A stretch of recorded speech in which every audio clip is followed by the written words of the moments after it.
Welcome back, ladies and gentlemen. This is GV Gaming Cruise, and we're playing the Pillars of Eternity on normal difficulty, which will require strategy and efficiency.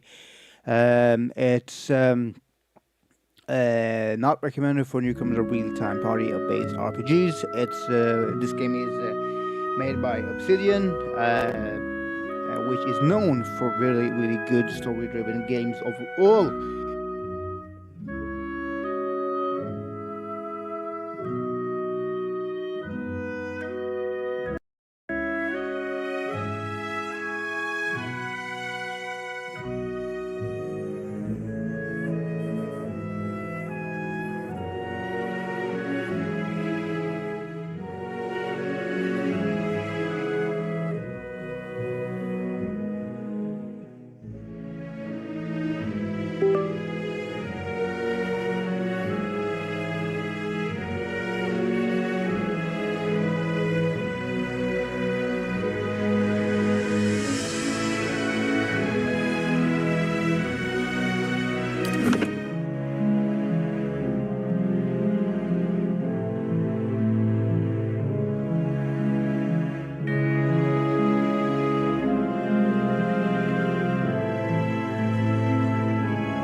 Five wagons grope blindly for the path on a starless night, their master glancing ever upward to the skies for assurance that he is on the right course. A dim lantern his only protection against the encroaching darkness. But the skies bring no comfort, shining no light, betraying no hint of what they know. The caravan carries travelers bound for the frontier hamlet of Gilded Vale, you among them, where a local lord has offered land and wealth to settlers from abroad looking for a fresh start. You have taken suddenly ill, sweating and shivering, and one of the other travelers signals for the caravan master to stop on your behalf. He pulls just in time to avoid plowing into the trunk of a fallen tree that bars the way ahead. You will go no further tonight. Or what? So we can choose from sex, male or female. We have various race. The first we'll just take a woman's role in Erua. It's largely dependent on where she is from in the Aegir Empire, Belian Republics, and the Direwolf. Women occupy many domestic, educational, and organizational roles. They are the primary hunters, soldiers, and leaders of the tribes of Nasatik. In Air, Glanfad, and Ixmatil, women and men have more fluid social roles. In all societies, there are exceptions to the rules, and women can be found in the wide variety of stations and professions. And a male. The place of men in society rise from the culture to culture. Cultures like Aegir and the Darwood place them forefront of military politics and heavy labor. Among the tribes of Nastic, men perform many of the homesteading and organizational duties. In Air Blandfed and Exmill, men and women have more the same. Okay, so just take this. Then we have 1, 2, 3, 4, 5, 6 various races to select from. Human are commonly called the folk, are the most common race in the Aegir Empire, all the Valia and the Valiant Republic. Though not as large as the towering Amura, humans are known for their strength and willpower. And then we have Amuao. The mighty Amuo are largest of the cat races and are commonly found in or near oceans. Though not truly aquatic, they have an affinity for water, and many of their civilizations, such as Rochi, are based on naval dominance. They are known for their unparalleled strength. Alright? Then we have dwarf. By virtue of land covered and number of colonies settled, dwarves are the most well-traveled race in the world. They are commonly found in the Dwarwood, the Valian republics, and almost any colonized land. Dwarves are known for their great strength and tenacity. So they have 2+, not so very them 1- in dexterity. Constitution is a combination of the character's overall health and stamina. Although it is not used much in interaction, it is sometimes checked to withstand pain or endure a physical taxing ordeal. In combat, it affects maximum health and endurance and contributes to the fortitude defense. Nice to know. Then we have the elf. Elf are the dominant race in Air Glenfed and the white that wends and are extremely common in the Dwarwood and Edir. Elves are known for their speed and intelligence as well as the commonly isolationist natures. So they have 1 in perception and 1+ in dexterity.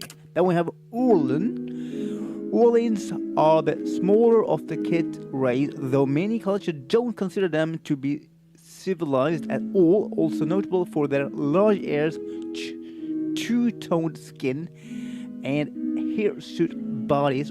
Orlins are commonly found in Air Glenfed, the Ixmitil Plains, and a part of the Dwarwood. They are known for their mental intensity and sharp sense, so they have +1 in resolve. Resolve reflects a character's internal drive, determination, fearlessness, and the emotional intensity they can project to others. It can be useful for mental intimidation, leadership, and convincing performance. In combat, it helps characters maintain concentration and contributes to the will and deflection defenses. They have 1- in might. It's then that represent the physical and spiritual strength, brute force, as well as their ability to channel powerful magic. Alright, but they have 2+ in perception, which represents a character's sense as well as their instinct, ability to pick up on details in interactions. It can be used to catch someone in a lie, to make an observant comment about their appearance, or to notice something happening in the background. In the combat situation, it contributes to accuracy, the reflex defense, and grants a bonus to interrupt. Interesting. Then we have good luck.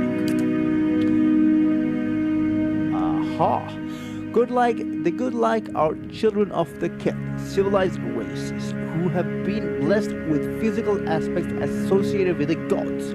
Though some do not consider it a blessing, these aspects may take many forms and often come with mystical powers.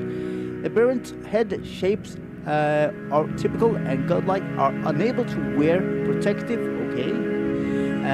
headgears, as it's near impossible to find anything that fits. I can see that when you have horns like that.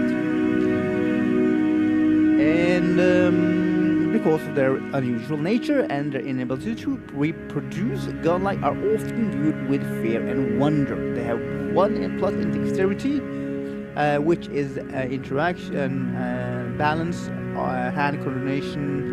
In combat, it affects the character's action speed with all attacks, spells, and abilities, and contribution to reflexes and defense, and 1 in intellect, which is used normally in logic and reasoning capabilities. In their interaction, it can be useful for deduction, sudden realization, and problem solving. Alright, good to know. So what should we pick? There are so many races here. I am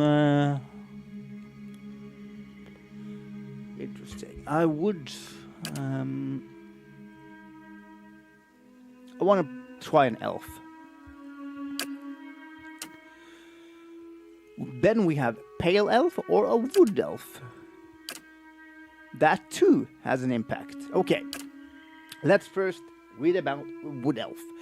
Wood Elves, which is called Sculptural Folk, traces their beginning far north of present day Adair and have migrated south throughout the forest of the continent, now covering it all the day south across the equator. They are also believed to have migrated across the sea to Air Glenfat. While physically identical to one another, Wood Elves from either are culturally different from those in Air Glenfat and consider themselves a wholly different group. Distant advantage against any enemy that is more than 4 meters away. Wood Elves gain bonuses to accuracy, deflection, and reflex. Oh, really? While Pale Elf are rare in all the northern lands, and most people consider them exotic if they have seen one at all. They are elemental endurance. All Pale Elves have increased burn and freeze damage reduction. Okay. Freeze damage reduction and burn reduction. I think that comes in handy. So we'll choose that one. Oh, Jesus. Oh, my. We have 1, 2, 3, 4, 5, 6, 7, 8, 9, 10, 11 classes to choose from. Barbarian, Brute, Madmen, Berserkers, those city cell. Their starting abilities are Carnage. When Barbarians hit with melee attacks, they automatically make reduced damage attacks at all other enemies within short distance of target. They have +1 in Athletic, Survival is +1. Endurance is very high, health is very high, average, and deflection is low. Okay, Chanter. Their abilities are all chanters can continuously speak chants made up of magic phrases. Phrases produces passive effect and help build a chanter's power until they can use an incubation. Okay, so that's sort of magician. Incubation is a powerful magical effect that chanters can create after they have spoken a required number of phrases through their chants. So they have 2+ in lore. Lore represents a character's accumulated miscellaneous knowledge and trivia, often of occult or historic topics outside of conversation and scripted interaction. Lore is used to activate scrolls. Higher lore values allow the character to use higher level of scrolls. The mechanics are skilled to place traps of their own. The higher the mechanic skill, the more accurate the traps are. In conversation and scripted interaction, mechanics can be used to activate or disable a variety of machines. Not very good in endurance, very low health, low average accuracy, and deflection is high. Then we have Cipher. Starting ability are directly target allies and enemies with powerful soul focus effect. These power cost focus, which Cipher built through the use of their soul whip. So we have stealth +1, stealth lore, mechanics +1, endurance very low, low in health, average of accuracy, and deflection is average. Druid. Starting abilities are all druids have master 1 animalistic form. These forms skip the druid's strong melee abilities and grant an additional power while the druid is shifted. Spells. Druids have access to a variety of offensive and some supportive oriented spells. Every 2 levels, druid automatically gain access to an additional set of spells. Initially, their spells can be cast a limited number of times per rest. Per rest ability can only be used for a set number of times before running out of use. For example, an ability can use 3 uses per rest, may only be used 3 times. To regain these uses, the character may obviously resting. That's self-explanatory. As druids get power, their weaker spells eventually shift to per encounter use. That means the ability can only be used for a set of number of times per combat. For example, an ability has 3 uses per encounter, may only be used 3 times during a single fight. At the end of combat, the uses will be refilled for the next encounter. Okay. So very low endurance, health low, very low average. Fighter constantly regenerate endurance at a moderate rate during a combat. 1+ in athletics, lore, and survival. Athletics score increase for the effect of second wind in conversation and scripted interaction. Athletics is used for physical features like climbing, swimming, and jumping. Endurance is average, health is high, accuracy is very high, and deflection is very high. Fighter seems interesting. So what I'm gonna do now, I'm just gonna have let me see. Fighter seems interesting. So that is one. Then we have the monk. Monk's starting abilities are when monks have no weapons equipped, their unarmed attacks are exceptionally powerful and continue to increase in damage as they gain level. Interesting. Wounds. As monks are damaged, their pain generates wounds. Wounds can be used to power many of the monk's special abilities. Interesting. So the monk has stealth +1, athletics +1, and survival +1. So survival +1 means allows characters to choose from a variety of long-term bonuses each time they camp. The first 6 ranks grant the following bonuses: 1 damage reduction, 2 received healing multiplier, 3 bonus moments, 4 accuracy bonus versus creature type, 5 increased consumable duration, 6 bonus damage versus flanked enemies. Endurance is average, health is very high, accuracy is very high, and deflection is high. Monk seems also good actually. So we have Monk second, Paladin, Faith and Conviction. Paladins have an inherent bonus to all of their defenses over the course of the game. The value of this bonus may shift based on the reputation the Paladin gains relative to the behaviors that are preferred by his or her order. They have 2+ in athletics and +1 in lore. They have average on that, high, average, average. No, I will not select Paladin, so we drop that. Then we have the Priest. The starting ability of a Priest is Holy Radiance. Generates a modest amount of endurance for allies around the Priest. What does that mean?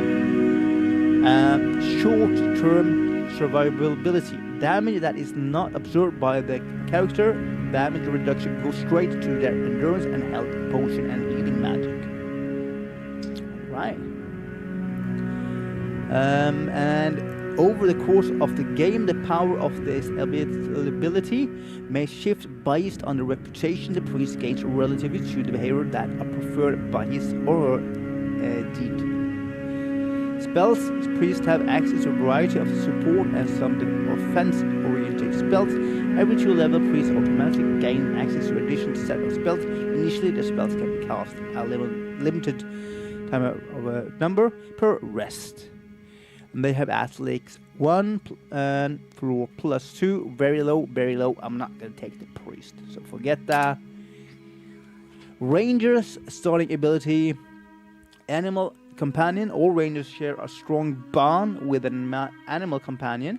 The companion fights as the ranger's command and is extremely valuable for its ability to run interference. Animal companions don't do much damage, but they have high damage reduction. The link between the ranger and the companion is powerful. If one goes down in battle, the other suffers as well. So it has 1+ is stealth and survival is +2. And as you remember, survival +2 is really good if we have other in the team. So it has endurance very low, health high, accuracy very high, and deflection is average. I don't know.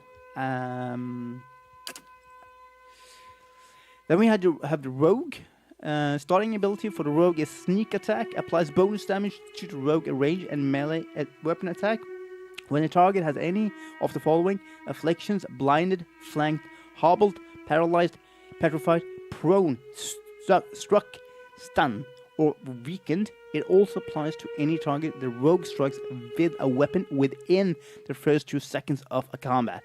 It has +1 in stealth, mechanics +2. Endurance is very low on health, very high on accuracy, and very low on low on deflection. Rogue, no. Then we have Wizard. Wizard's starting abilities are mid-range attack that hits a small area for raw damage and can leave target dazed. Spells. Wizards have access to a variety of offensive and personal defense spells. Unlike priests and druids, there's the druids, if you remember, and the priest, wizards learn individual spells that they store in and cast directly from their grimoires. Grimoires can only hold 4 spells, that's important, of each spell level, which motivates wizards to keep multiplying grimoires for different needs. Every 2 levels, wizards gain access to an additional set of spells. However, they can automatically learn 1 spell of any level they can access each time they advance. Okay. Wizards also have the option of learning spells from grimoire they find or buy. Interesting. Initially, their spell can be cast a limited number of times per rest. As wizards gain power, their weaker spells eventually shift to per encounter use. So they have 2+ in the lore and 1 in the mechanics. Very low in endurance, that's self-explanatory. Health is low, occurrence is very low, and deflection is very low. That's the starting off. So we have 2 options. I liked the fighter.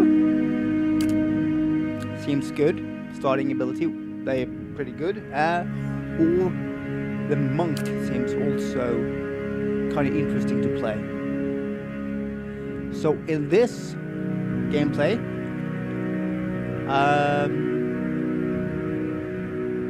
I think we'll go with the monk, just to make it interesting. Then we have the, what is that? Swift Strike. The monk's hand become a frenzied lure of attacks, increasing their attack rate for a brief period. The ability exploits the shared bonds of universal suffering between all beings. The initial target is hit with a powerful blow that does additional crush damage. Enemies in a cone behind the target suffers crush damage and have their might reduced.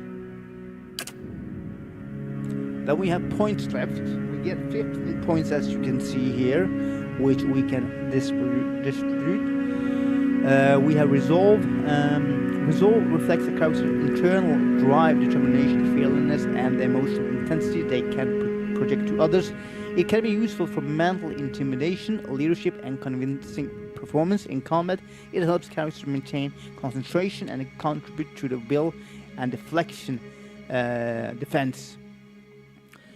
Right. So we got that. That's good. And then we have Intellect. Intellect represents a character's logic and reasoning capabilities. In interaction, it can be used for deduction, sudden realization, and problem solving. In combat, it contributes to the will, defense, and influence, duration, and areas of effect for all ability and talents. We'll use that. We'll have that. Good. Perception. Perception represents a character's sense as well as their instinctive ability to pick up on details. Observant in combat, it comes through accuracy. They reflect defense and grants a bonus to interrupt. Huh.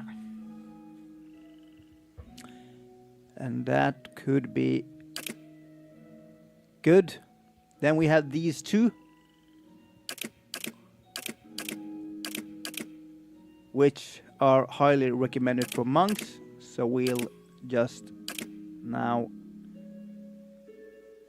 do here that we'll maximum these two, and then we damage and healing. What is this recommend for monk? Yeah, this is recommend for monk. So we will also have this, but that is highly recommended, as you can see here. So what we do now is I don't need that one, but I would have endurance and health. So let's take this one here. Okay, so this is my character here. 12 in might, 16 in constituted dexterity is 15, perception is 11, intelligence is 12, and resolve resolution is 12, so to speak here. All right. Good. Culture. We get 1 in resolve here. Dexterity is +1. For what was highly recommended, I'll have something with dexterity +1 actually. So we'll have dead for Archaeologo. They are last up for anyone headed east. A multitude of mysterious sea creatures. Is there something else with that? No. We'll take that one. Aristocrat, explorer, athlete, lore, slave, hunter.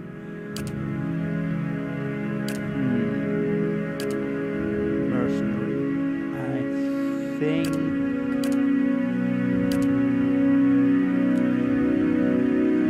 we picked up the monk. We'll take it.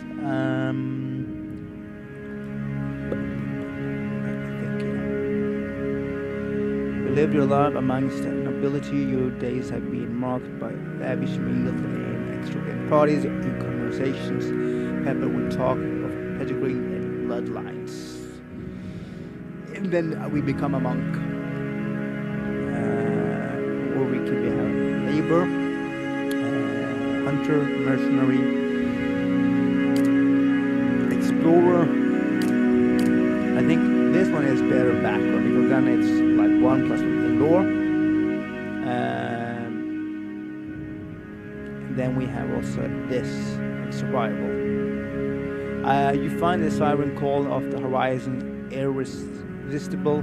You cannot help but wonder what lies beyond the next hill of flame, and you built your life around finding out. So I think we'll choose our background would be explorer.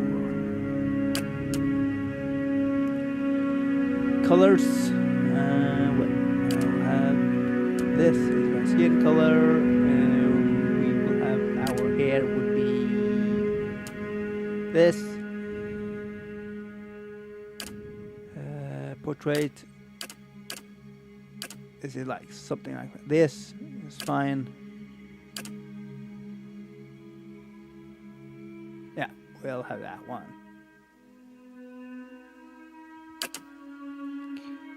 Yeah? Leading the way. Let us end this. They won't see me coming. Follow me. Stand together. Keeping quiet. As female. I've got this. The better part of valor. Yes?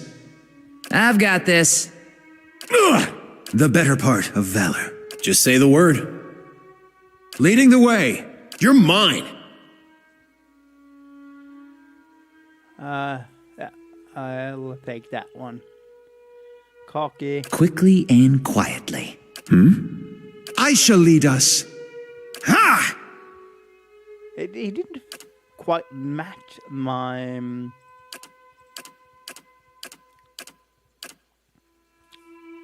I don't know, what should I say?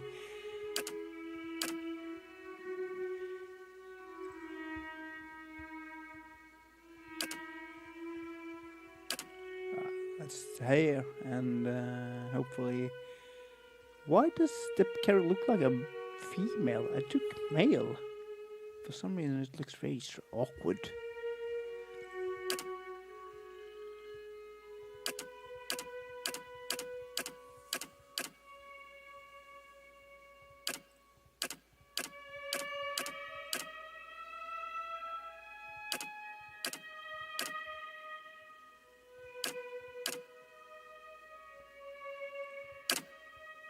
My eyes are peeled. Just say the word. I've got this. Let us end this. Let's keep quiet. Well, let's take this. GV. And then we start the game. So this is our character. I still found it very strange because I thought it would be a bit different. But anyway, let's see here.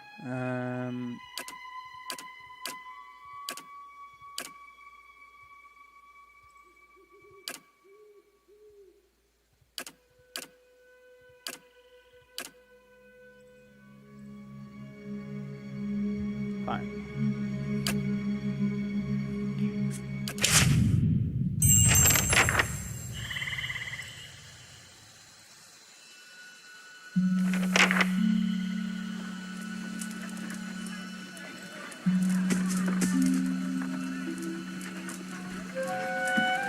The caravan master finished addressing the group, his bushy red mustache and sagging jaw quivering as it's for emphasize. Everybody stays close to the wagons, got it? Stay out of the woods, and beasts take you if you were planning a stroll through those ruins up there. He nods towards a looming black mass on the hillside. Whole area's crawling with hut-dwelling types who would be happy to stick an axe in you for trespassing. So mind that you don't track mud on their sacred blazing rocks. Tonight, everybody stays put, and in the morning we'll get the path cleared. Gilded Vale's less than a day out. Understood? At last, the caravan master turns to you, frowning as he looks you over. Touch of the rumbling rot, could be. There's a stinging beetle round here, carries it.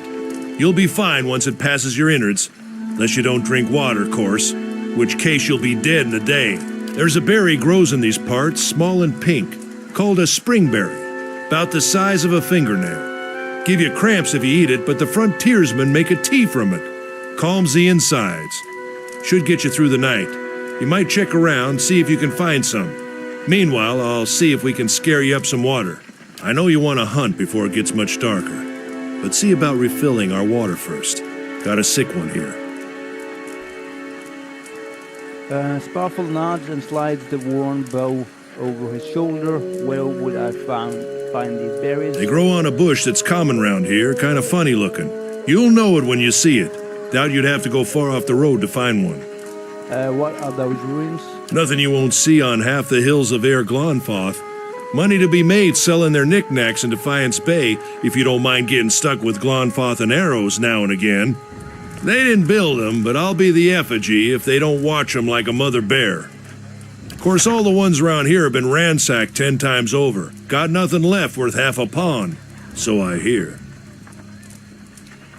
Okay, who did build these ruins? Got different names for them. Settlers called them Ingwithans.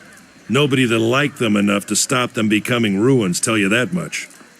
Is it dangerous out there? Not if you hurry about your business, and not if the weather holds up. What kind of weather do they get out here? This time of year, rain mostly, and wind. but there's a different kind of wind out here time to time. Locals call it a Beowick, born out of the ether, the spirit's path. Never seen it myself, never cared to.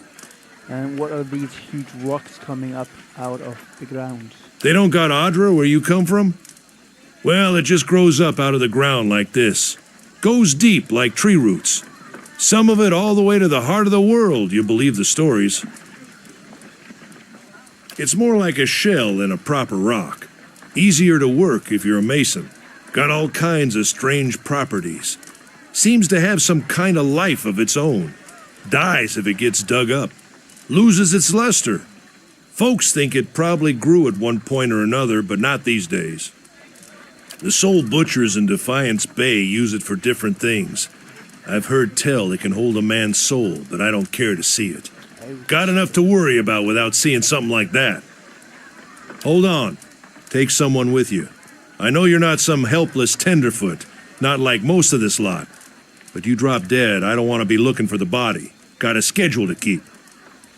He scans over the travelers, resting his eyes at length on a sturdy, armor-clad woman who has spent the journey's nights sleeping on uneven ground without blanket or pillow. Kalisha. Kalisha! The woman looks up on her own time. He needs to find some springberries. Watch that he doesn't drop dead. No promises. What kind of guide says something like that? Kind you can afford. Don't listen to her. You're in good hands. And I pay too well, if anything. Off with you. Hayden should have supplies. See that you're equipped before you head out. We're in harsh country. Get your berries and hurry back. And if you get so much as a tickle of wind, you drop everything and you run. Something in the air tonight. If it's a Beowick, we'll shelter in the ruins. Hut dwellers be damned. You heard the man. Let's get going before you keel over. Anyone need supplies? I've got sundries for sale.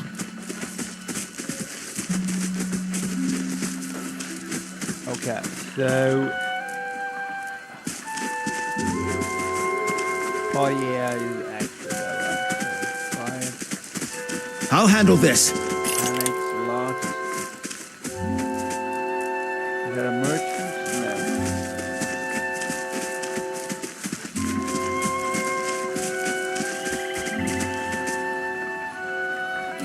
Our inventory is...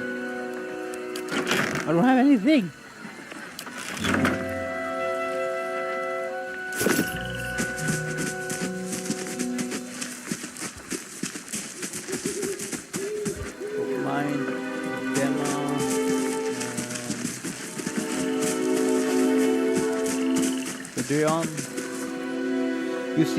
You see a man wearing a simple but most neat clothes.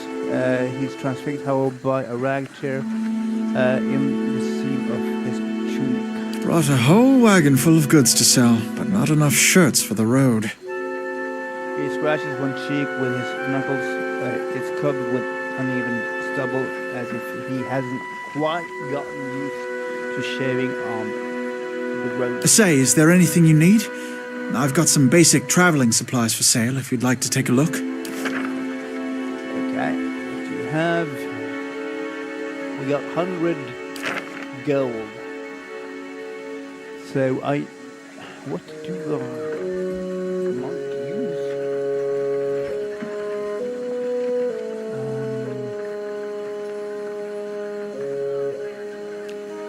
What is that for?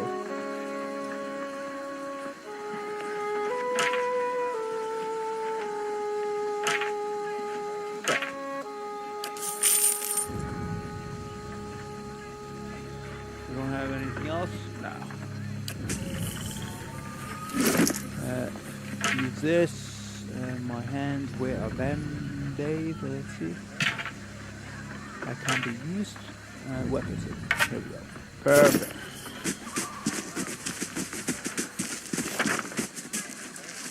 Exploring is the key and pillar of eternity. As you make your way through the eastern reach, open the Arca map to see what parts of the map you've already been to and what's left to explore. So this is us. This is me, and there's Kalisha. That's the merchant. this is already explored, and all this area here is now open for exploring. Let's go. I'll have your water soon enough. Stream's not going anywhere. Okay. Just go up here.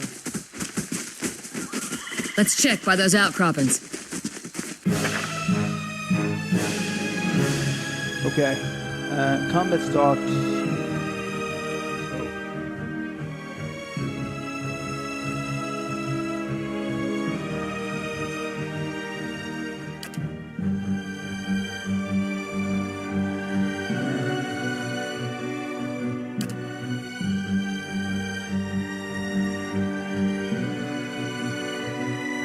I think this is it. Immediately stop. If they move again, they will provoke a disengagement attack from the enemies. Engaging them, you can also automatically engage enemies when they initiate attacks against them with melee weapons. Get a accuracy below the target defense. The attack suffers a penalty to roll, and it is more likely to result in a miss. If accuracy is above the targeted defense, the attack is more likely to result in a critical attack.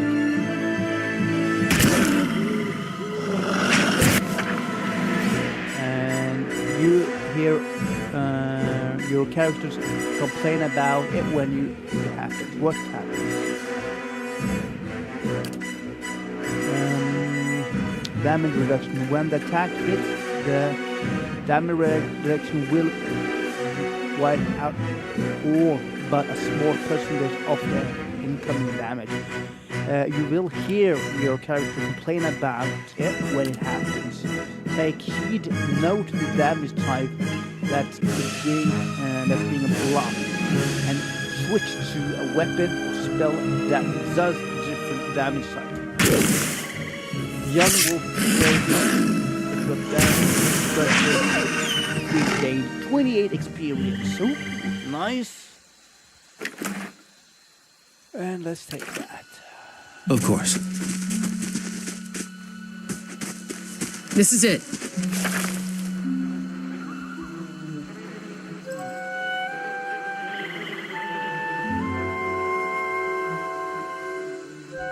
Be right back.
Alright, I'm back. See what we're supposed to do here. Dema says you had some interesting travels. In the watery parts of the world I was a marine. Yeah? How is it you happened to come here? We were attacked by pirates at sea, our ship was destroyed. I didn't find what I was looking for. The sea is a lonely place to live your life. I didn't find what I was looking for.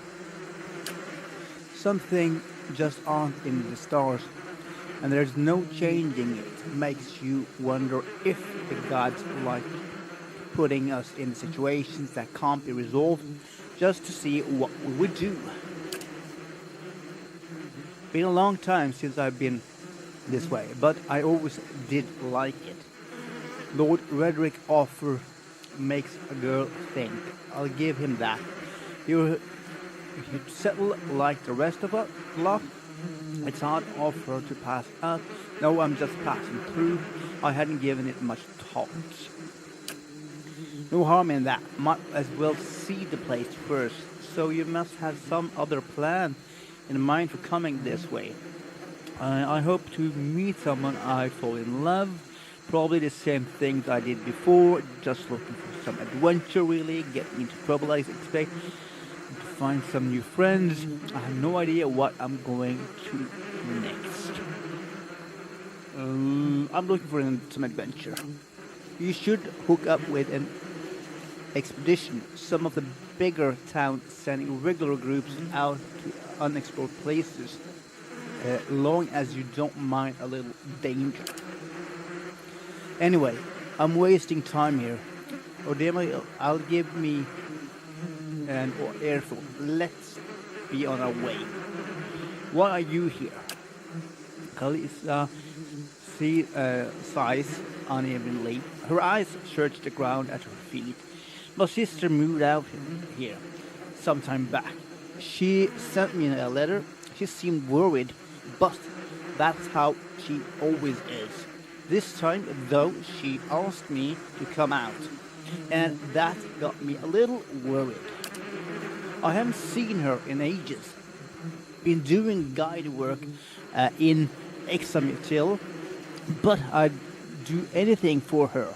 She's a much better woman than me, so I'm here and we'll see.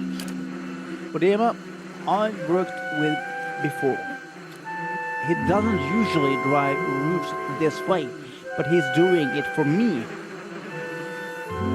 Right, what can you tell me about Deerwood?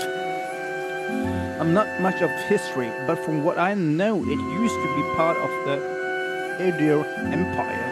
Broke off after a war some years back. The locals here are feisty, and that's how they like it. Okay. With an uneasy tremor in her voice, she adds, I'll have to ask my sister about it.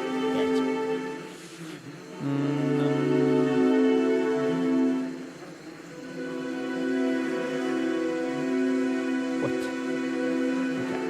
Okay. Tell me about yourself.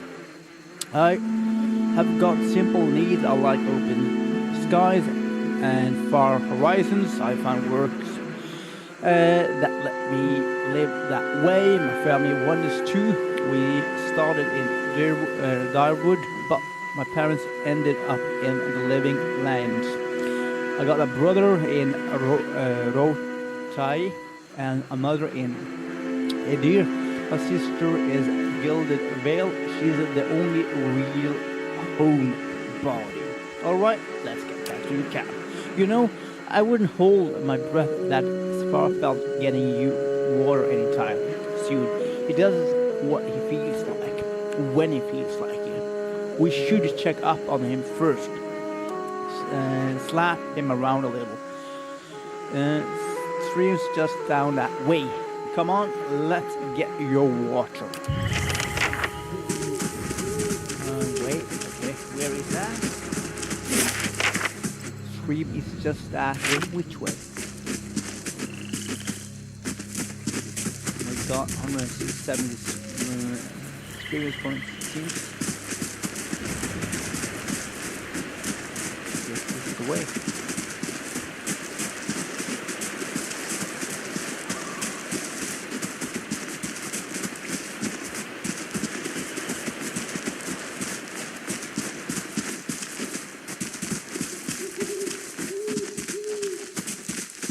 Travelers, maybe, or looters, or bandits, bad sign anyway, you figure it.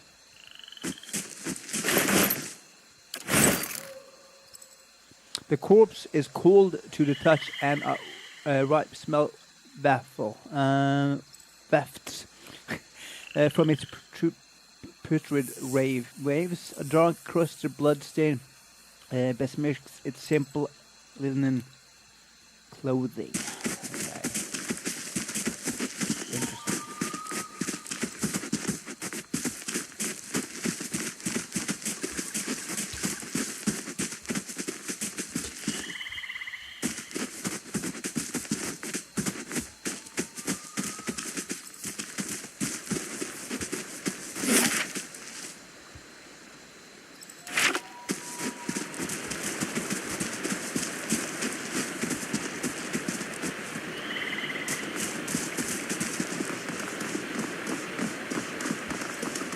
What a surprise. Sparfle went hunting.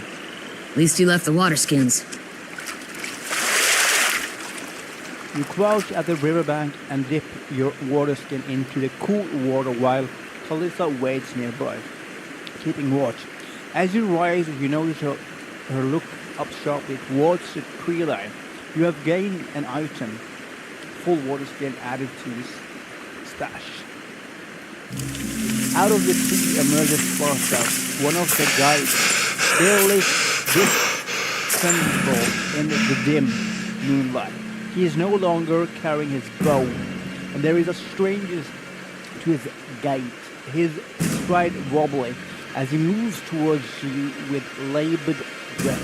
Sparfle, are you all right? Sparfel's toe catches on a rock, and he collapses forward in a heap. The feathered shaft of an arrow planted between his shoulders like an enemy flag. God. Ambush!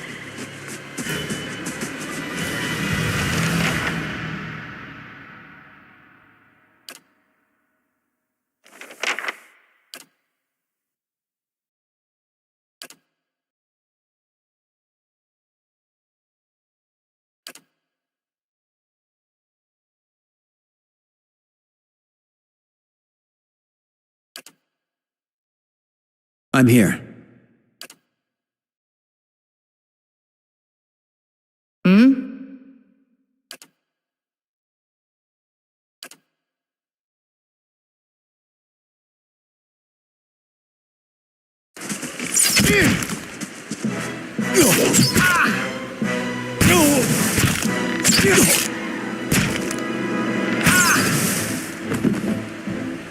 Come on, we have to get back to camp.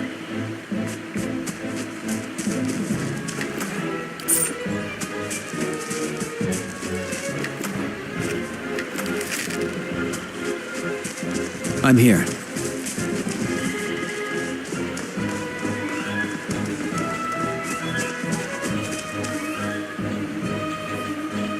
What you need?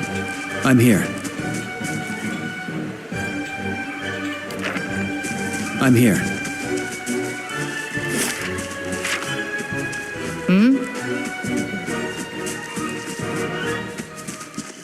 I'm here.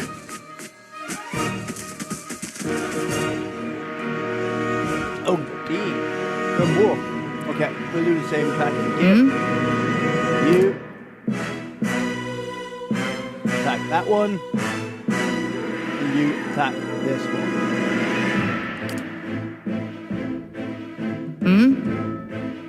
I'm here. There.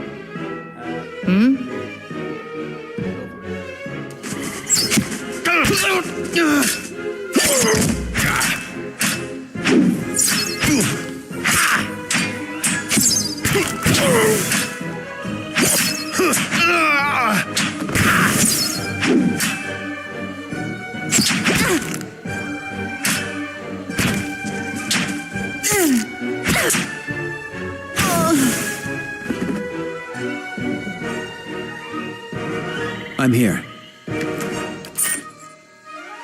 I shall.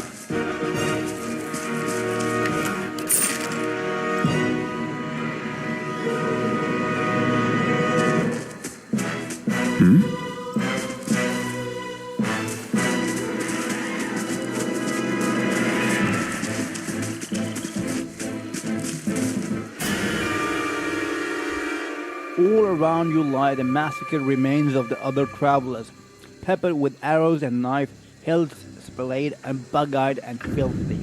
Kalisha puts the back of her left hand to her mouth as if to ward away some poisonous vapor.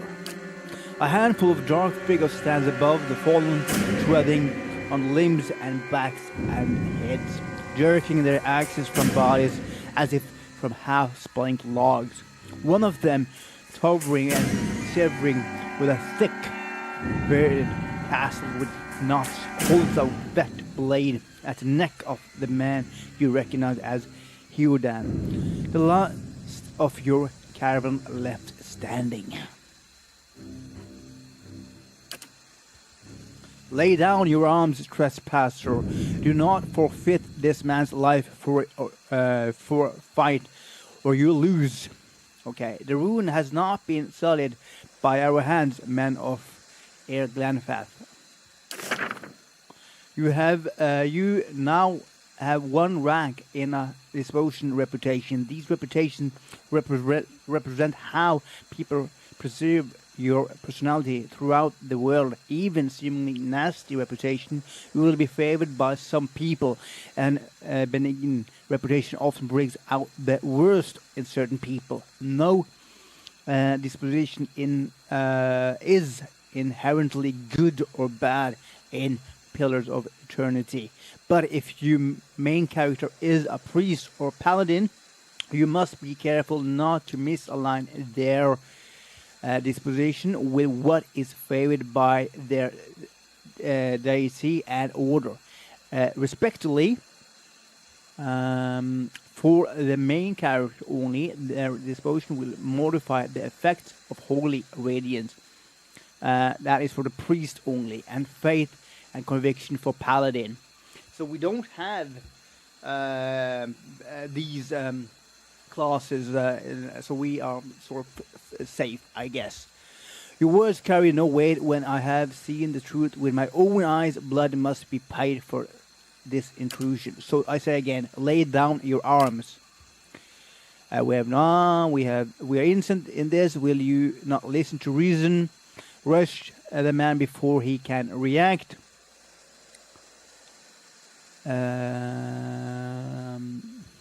Okay, this is interesting.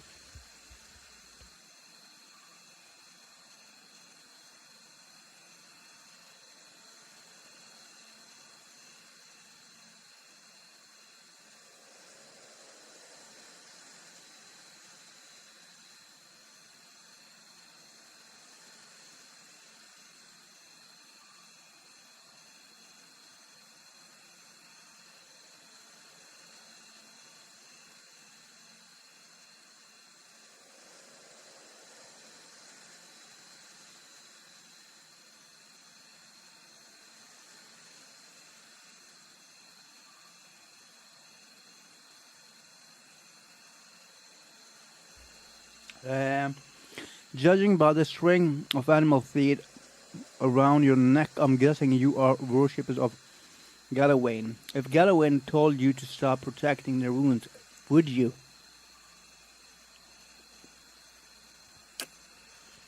The man frowns and motions as if to swing his axe. Hedon winces, but the blow never comes. Of course. Instead, the man cocks his head, intrigued. Of course, but he would not. It is by the command of all the gods that we accept this charge. How do you know? Because it's consistent with their beliefs, or because it is what you were told? The man glares. it has always been known to my people. I see. And what of Gallowin edict? That weakness and age must be purged by youth and strength. Do you think Gallowin would want some moldy, crumbling stones to survive long after the builders have turned to dust? The man nostrils flares as he fumes. He would not. He told us otherwise. I'm sure he did. Just not you personally. But why would that stop you from killing innocents? Distracted, the man grips faltered on his axe handle, and he nearly fumbles it, affording him the moment he needs to dodge out of his swing, which comes too late. Howling with rage, the man charges you instead.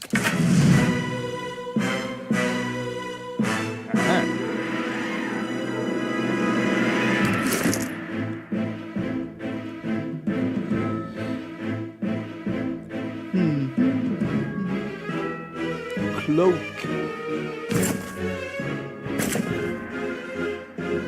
Oh crap, I can put that on. Can I use this?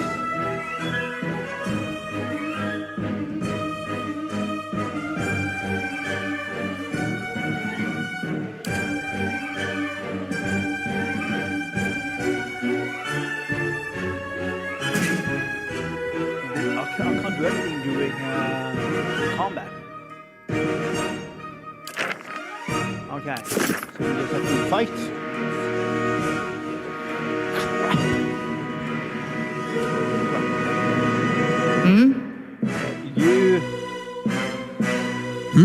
Okay, he's him. He attack that guy. You attack this guy. I'm here. And I attack this. Let's go.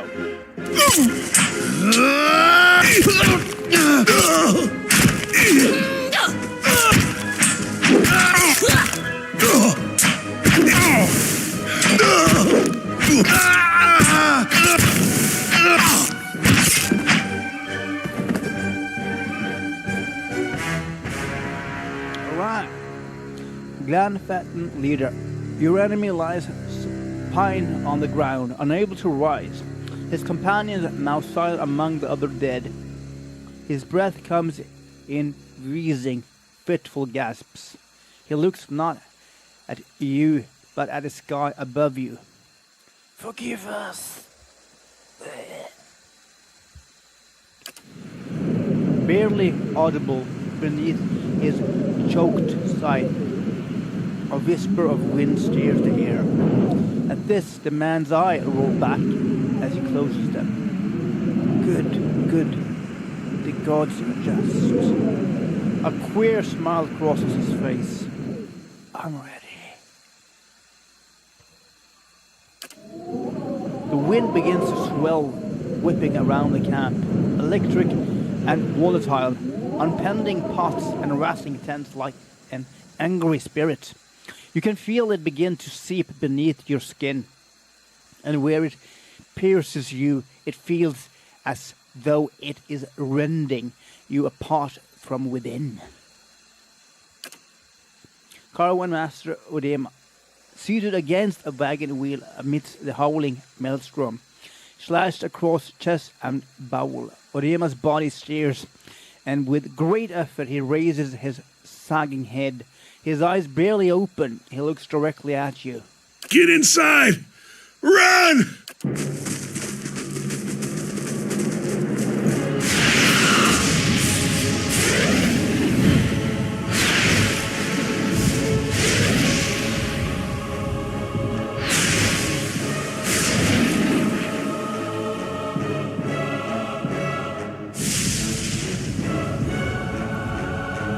Straining against a gale that threatens to pull you off of your feet with every step.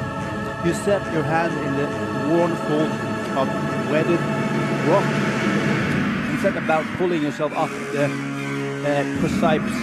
With a last burst of energy before your arms give out, you swing yourself up onto the ledge.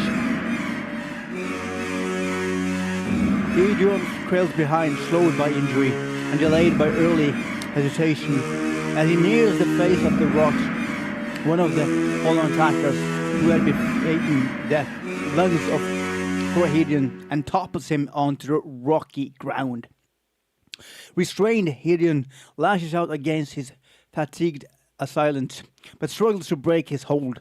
They are close to you, despite the wind from your position. If you were to throw your weapons at the attacker, you would have a good chance at hitting your mark.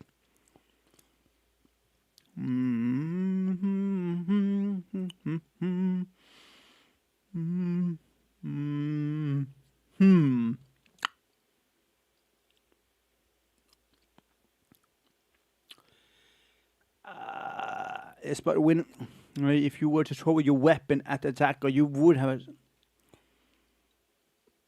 a... I don't know. I don't know. Maybe it says we can do it, but I'm a bit uncertain here, actually, to be honest. But I think we're gonna... Here, your aim is true, and it hits Gideon loose. Lurking to his feet, Gideon chambers up the base of the rock. As he nears the top, however, the wind flares, pulling him sorry and tearing one of his hands free. But diving onto the hard rock, you manage to catch hold of it, securing his other hand. You pull with waning strength, and it feels as though your arms will be jerked from their socket. They hold just long enough for Gideon to set his feet and join you on the trembling ledge. There is a deep in the rocks beneath. Your feet and inside the cavity of your own chest, as though it would shake the marrow from your bones. Each new gust menaces the old stones before your loosening connections, unsettling balances. As you dart beneath the old archway, the entire portal begins to fall beneath its own weight.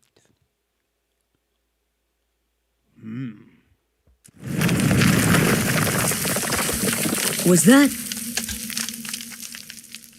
A Bewick. Had to be.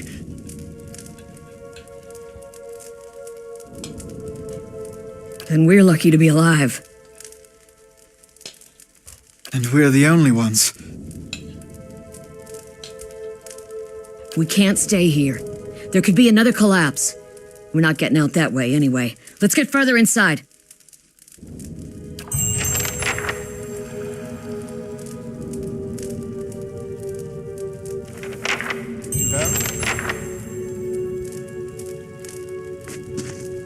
I'm here. Now we're gonna escape the ruins.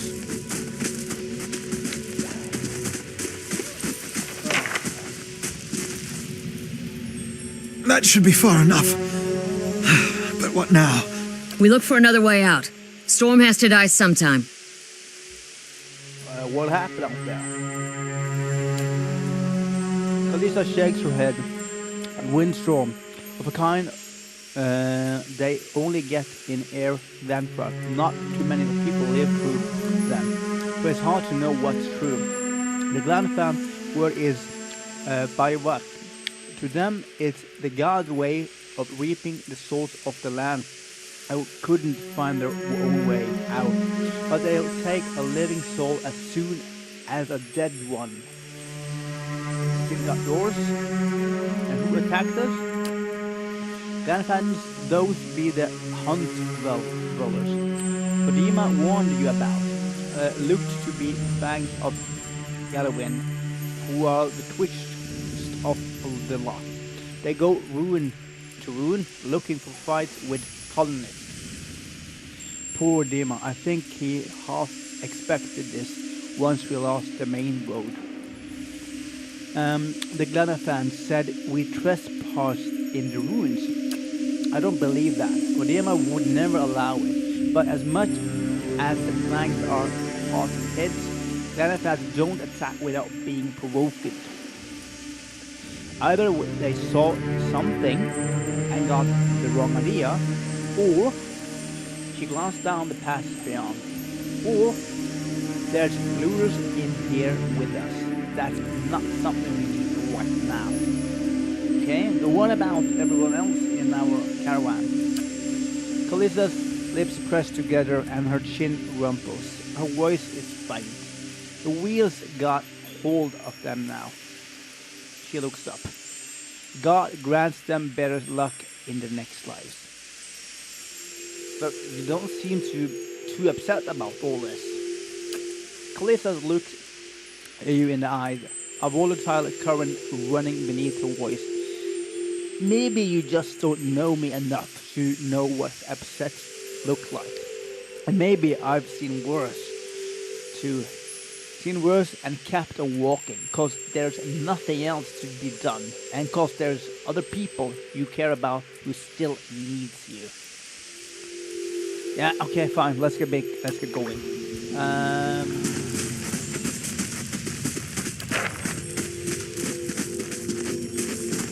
Find a way out here. What's this? A traveling slicky creature emerges from the dark, clutching spear. Knobbing elbows and thin ribs show through its scaly flesh, but you recognize it as a excoriant. It watches you cautiously, breathing in ragged sync. Raise your arm and stand still. It's okay, I won't hurt you. I'll tear you to pieces. Slowly back away.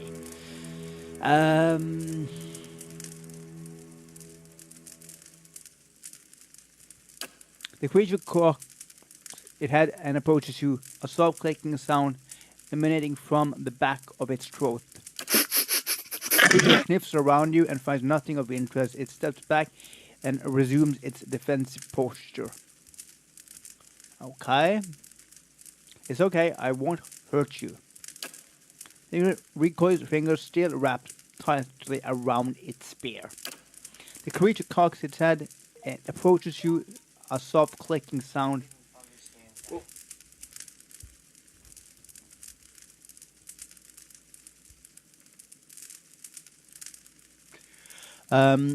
The creature cocks its head and approaches you, a soft clicking sound emanating from the back of its throat.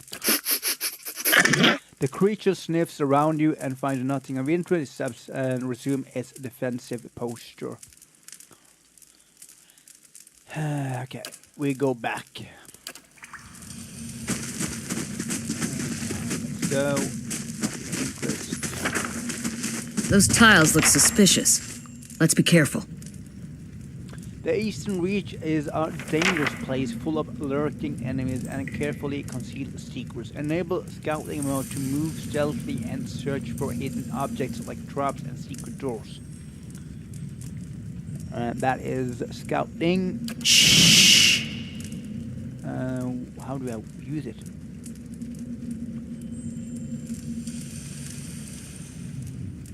Left alt. Let's keep quiet. Found something. Oh, cool. That's a trap. That's also a trap. Got it. Oh, that is traps.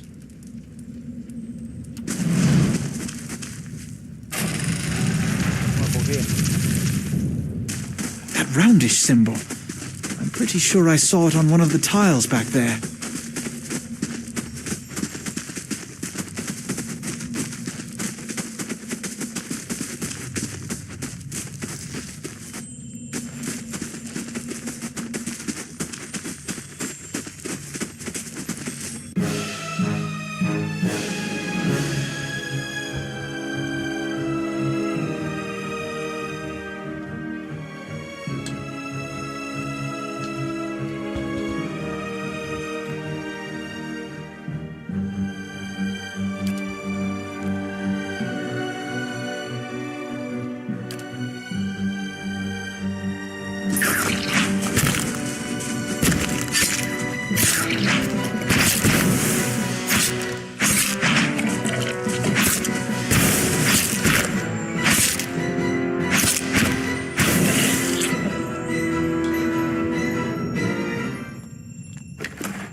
Indeed. Where'd that slime come from? Vicious and oily, this muck clings to anything it touches.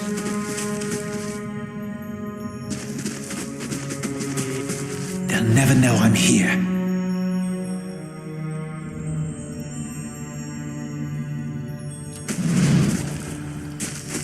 Nothing of interest, huh? Just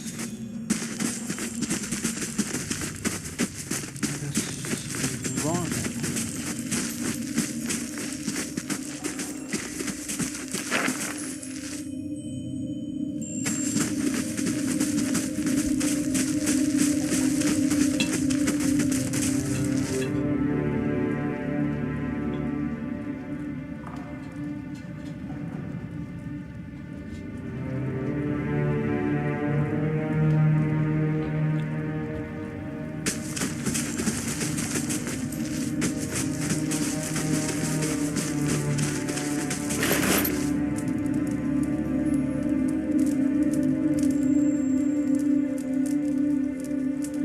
This small folio is torn in several places and blood has soaked into several of the sheets.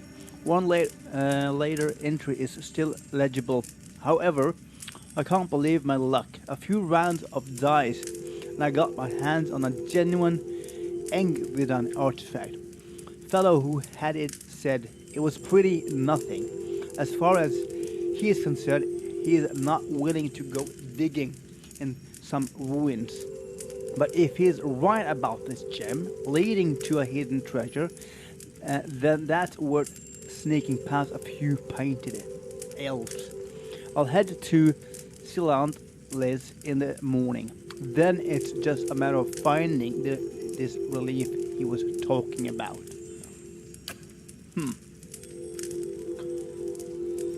Interesting. And we have a better weapon, so we'll not need that. This is anyway interesting. Medium armor, which we can actually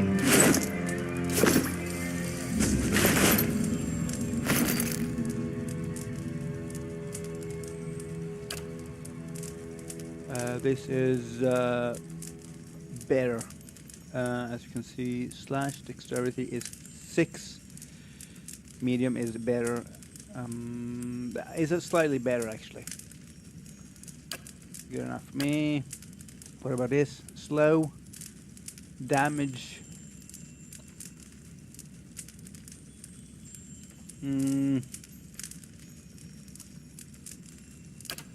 Okay, good enough.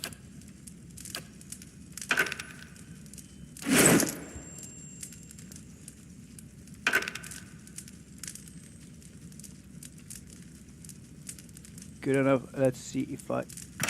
the different weapon requires 2 slots.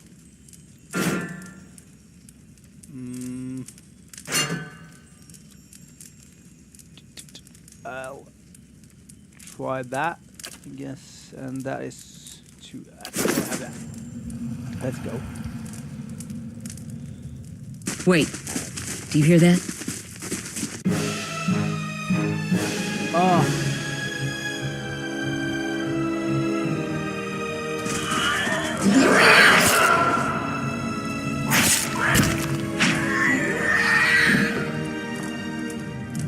Yes? What's this? Skulder mead. Yes? I don't need that one. A crack runs along this wall from floor to ceiling. A light gust of air passes through it. Push the wall. Despite the damage, the stone looks heavy and solid. Said Kalisha. Kalisha pushes with all her might and the crack begins to spread. Finally, the ancient masonry gives away. The wall crashes down, revealing a circular room ahead. I'm here.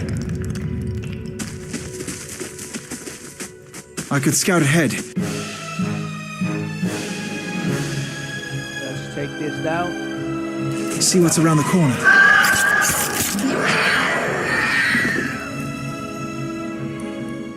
Attack!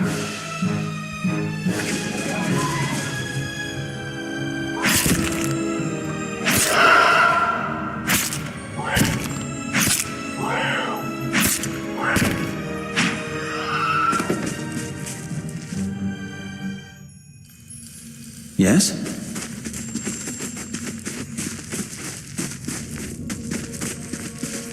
Do you feel that? There's a draft coming through that wall. I don't hear any sign of that storm either.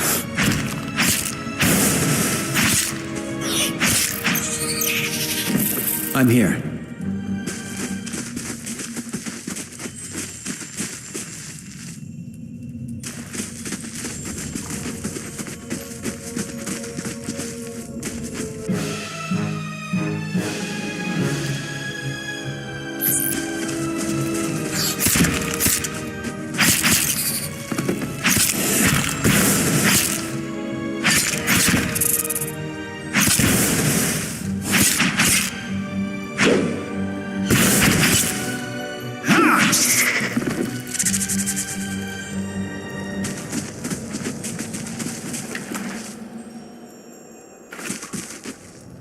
Yes?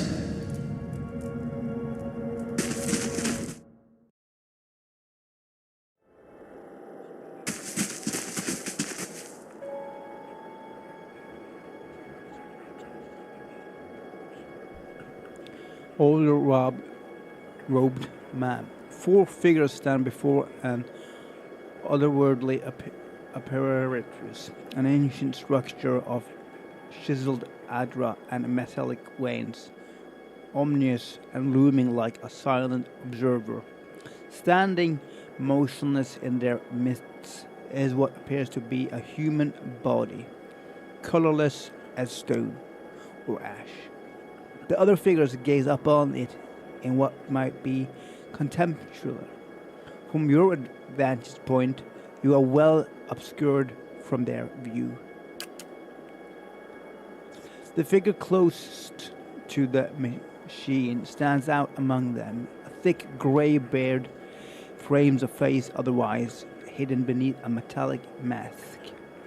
His faded robes are embroidered with a runic language unlike anything you have ever seen, and he wears a strange black headdress with 2 protrusions that just out like the wings of some malevolent creature. Oathbinder, bear witness, and see this man has kept his word true to his last breath, full to his blood's last drop.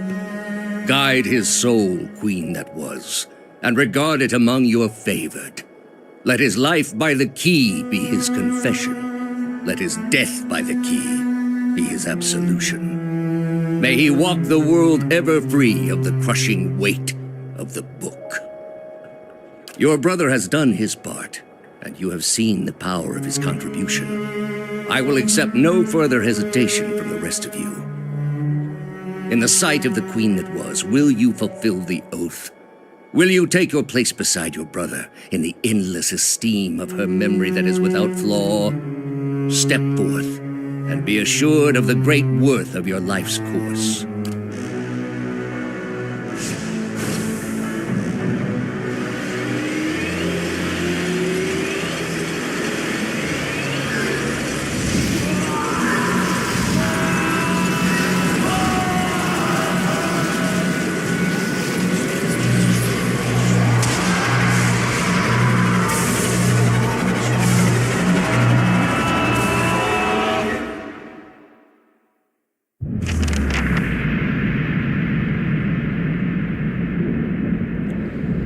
For an instant, the apparatus goes quiet, and the air is still. Then, all at once, it erupts with a conspicuous surge. Light floods your vision, and you are knocked to the ground. Your head snaps back as you land, and pain wells into the back of your skull. washing your lost thoughts away into the black unconscious void. You open your eyes to a different place, another time. You stand in a circular room, grand and domed. Its wall lined with adra and trimmed with copper. The style is ancient, but the chamber is unweathered.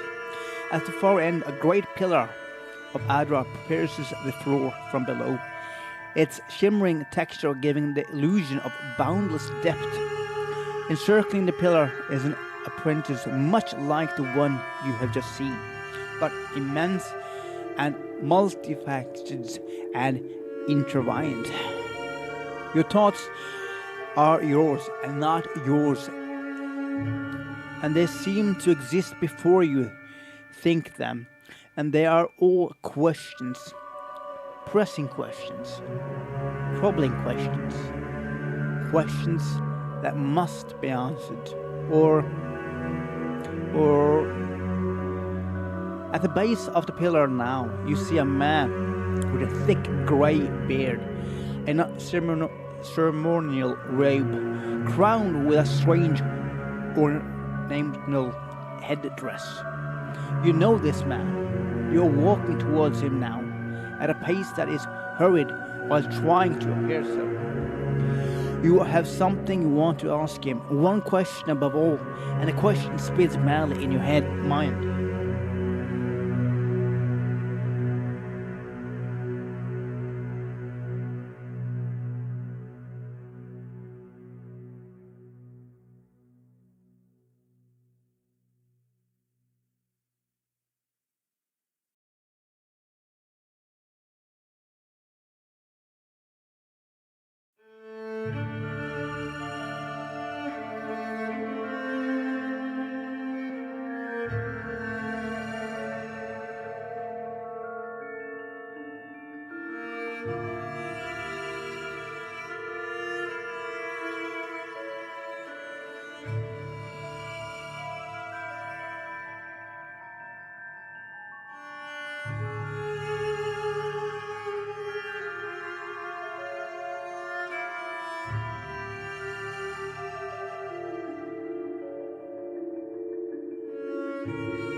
You awaken to find your malice has broken, only to be replaced with something far more concerning. Faint whispers are audible at the edge of your hearing, like a ringing in your ears that does not subside. Movement flints through your periphery, but when you turn to look, you can see no sign of whatever it was. You find your gaze regularly darting this way, and that an involuntary paranoid tick. If this is a sickness, it may be dangerous to go without treatment for long. The figures at the machine stands frozen in place, flesh and blood replaced by cinders and ash. The man who led them is nowhere to be seen. Once our character has been fatigued, fatigue represents physical and psychological wear and tears of demanding activity on the character. It is most commonly received as an injury. When a character is knocked out, but some scripted interaction will also result in fatigue if they are especially grueling. Fatigue goes through the multiple stages, initially inflicting minor penalties but growing in severity over time. Resting is the easiest way to remove this effect. Through some consumable can also remove it. Okay, fine. Hideon and Kalisha lie bloody on the uneven cobbles, their bodies twisted unnaturally in death. You are alone and far from help. Gilded Veil may be your best hope of receiving treatment before things get worse. Oh.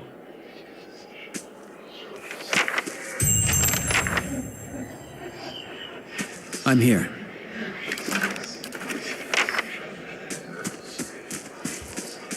Okay, so we have to... our character has earned enough experience to advance a level. Click on the icon on their portrait to level them up. Yes? Alright, we got 6 points which we can distribute. Lore...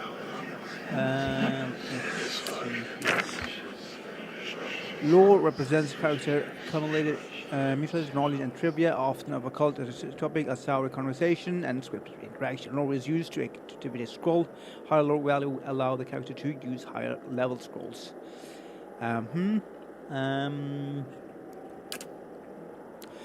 Athletics, adventure, that is Monk 1. And then we have survival. Survival allows characters to choose from a variety of long-term bonuses, each of the time they camp. And stealth allows characters of any class to attempt to avoid being seen or heard. It is used automatically whenever the character is scouting mode. The higher the character skill, the closer they can go to enemy before being detected. Okay, then we have mechanics.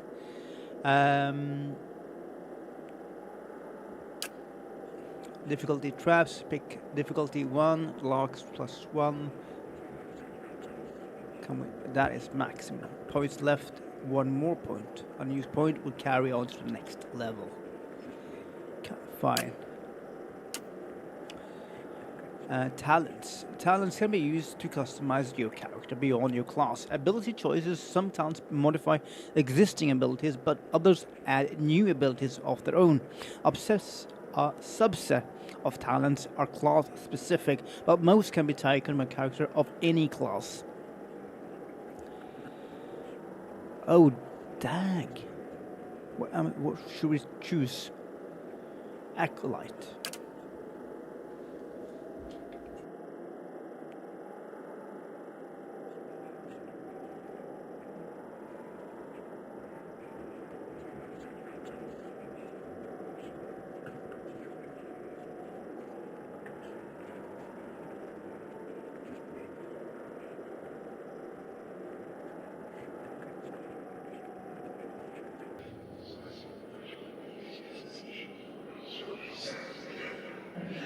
I'm here.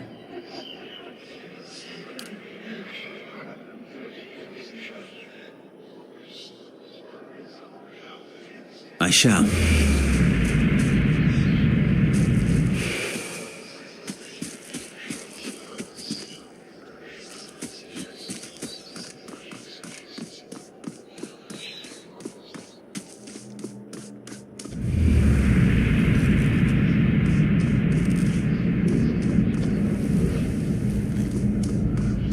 Okay, we take the vessel flesh here. Huh.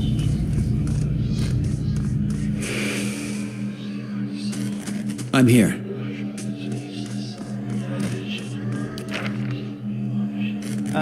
This massive structure is formed of stone, agera, and copper, and covered in strange glyphs. Their around is vibrant with an unusual energy. Okay. You must gather your party before venturing forth. What?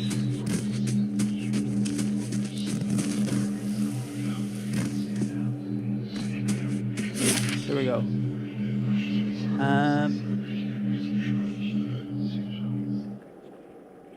Where am I now? Wherewood Gilded Whale.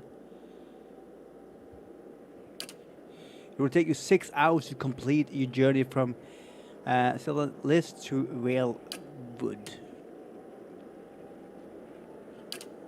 Okay.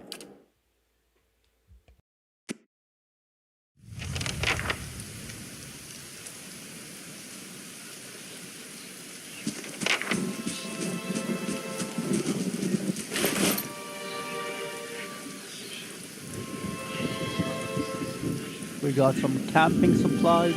I don't need that. Medium armor actually. But this is nice to have.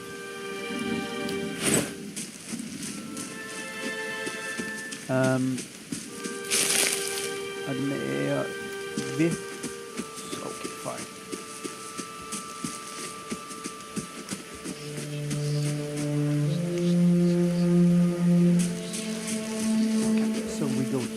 You discover some camping supplies. You can use these to rest in the wilderness or dungeon, fully restoring all of your character's abilities and health.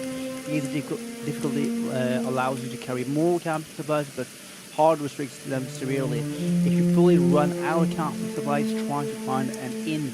Most have cheap rooms available. So our character, see here. I should rest, shouldn't we? I guess we should. What does it mean? Heal, damage reduction, heal multiplier.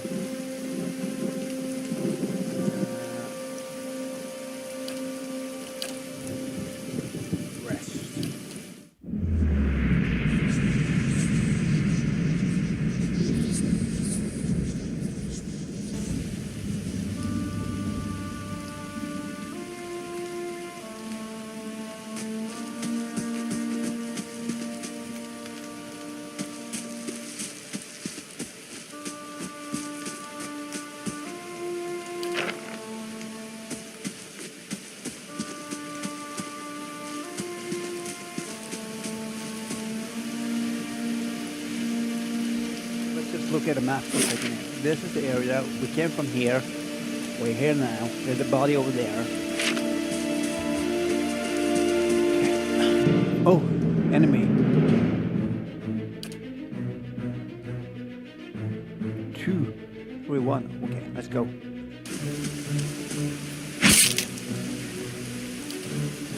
Attack!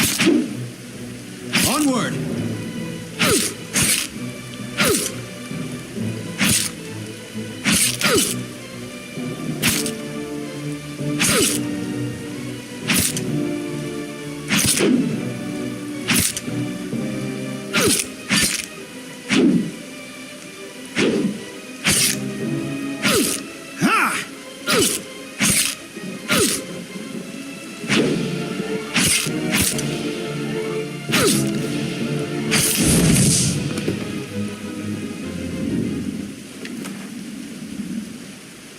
Small shield, open helm, and golden sword, value of 9 copies.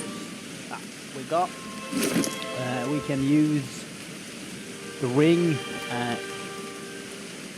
What is this? And this item grants the ability to shield the wearer from the myriad perils that plague the world of Hera, and aspect of God which was gone represent the harvest of old age, symbolized here by the many interlocking cycles of the form of the ring. As gone helps protect the dignity of old age, so too do the stolen pledge to prevent young lives from being harvested before their time. I'm an elf, right?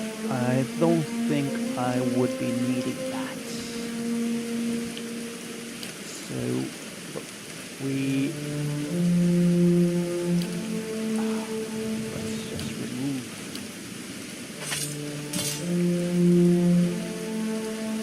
How do we remove stuff here? That's the thing.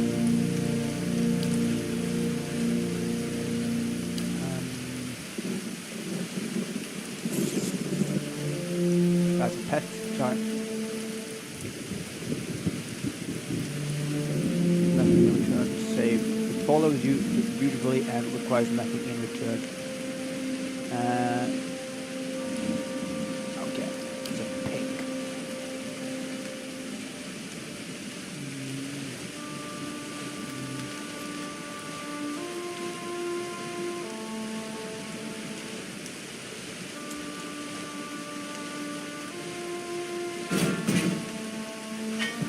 I don't know.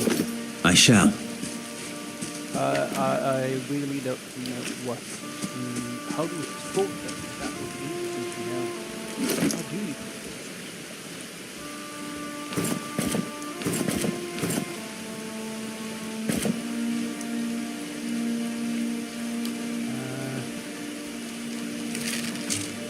I would love to know how do you support them.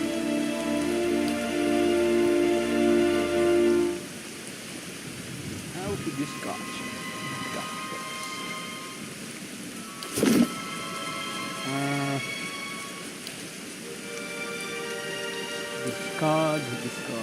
Discard. Take all, select all.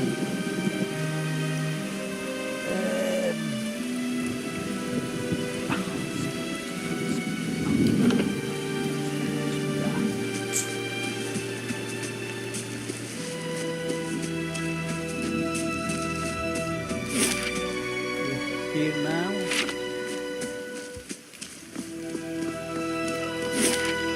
Well, good, right? We could go up here. What's this? Good day, stranger. Greetings, he says, a little breathless. On your way south, is it?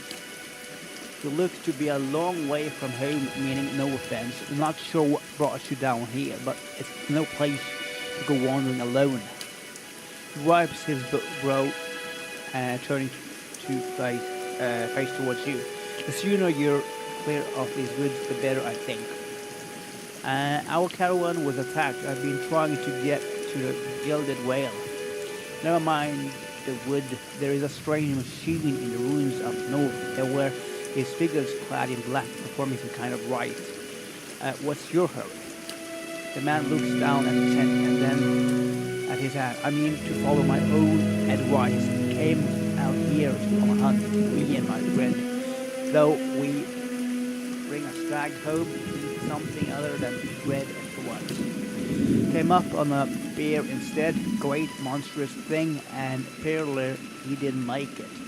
He shakes his head. I don't know what I'll tell his wife. In any case, this forest already cost me my friend. I'm heading home before it takes anything else. Who are you? Name's Nonton. Born and raised in Gilded Whale. Haven't had a spot of luck since. His face twists. Luckier than Pearly, I suppose. In any case, this forest already cost me a friend. I'm heading home before it's anything else. He said he's a bear. Where did you find this bear? In a cave, away up that way. He turns to point to the northwest. He wouldn't seek it out. If I were you, it was a great brute of a beast. Would hate to hear that it took another life.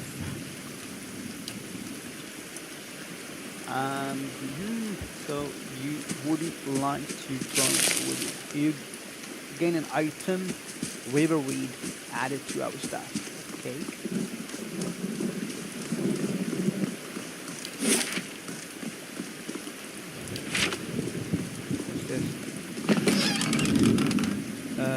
We acquired some supply counts, some silver luxuries. I don't need that.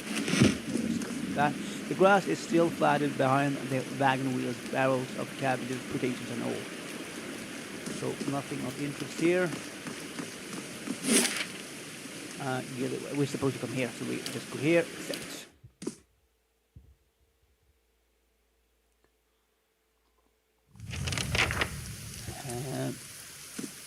Cool.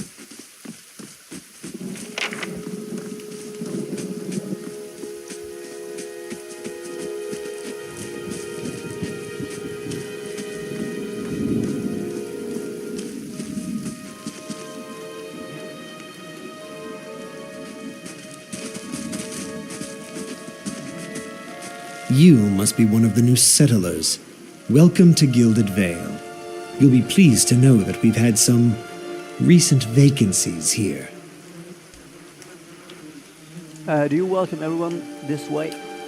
The only answer you hear is the buzzing of flies from the tree. Of course, we'll need to make some inquiries first. The inestimable Lord Radric VII has taken great pains to insulate our town from Widewind's legacy. Have you ever sired a Hollowborn child? What are you talking about?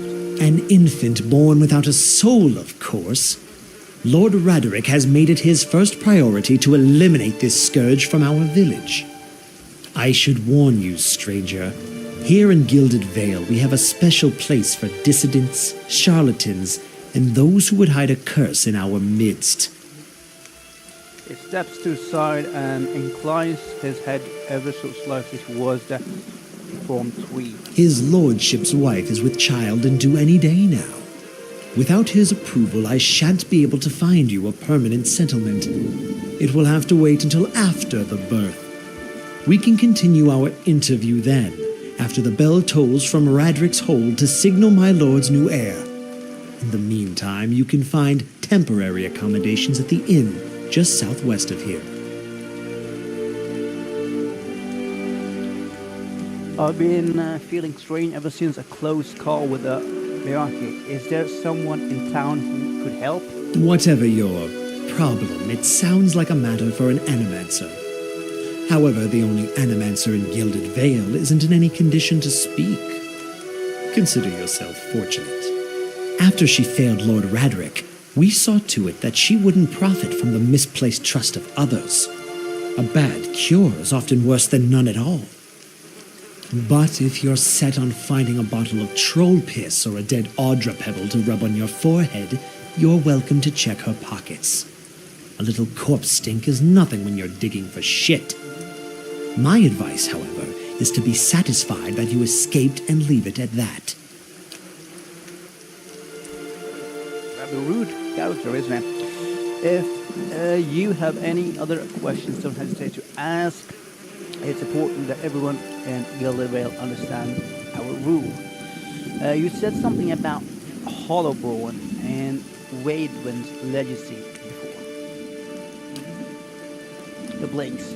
I forget that you foreigners do not have this curse in your homelands. The Hollowborn have been a scourge upon the Darwood for almost 15 years now. He lowers his voice to whisper. Children born without souls. He shakes his head pitifully. Dumb things that breathe barely but do not truly live. Some say the Hollowborn are disease. Some say they are punishment from the gods. He raises his empty hand. In truth, no one knows, but they began spreading after the Saints' War, and so the name Widewind's legacy stuck in honor of the foul, blasphemous pretender. His voice shakes with a vitriol. I see. Before I got here, I saw several people conducting a shrine ceremony near some ruins. He regards you carefully. You'll want to mind where you mention that. Trespassing Eglinton ruins is illegal. Do not mention dangerous. You probably saw someone attempting some new ritual to appease the gods. People will try anything these days. Better to have mercy. We certainly have. I don't think so. Just the finished.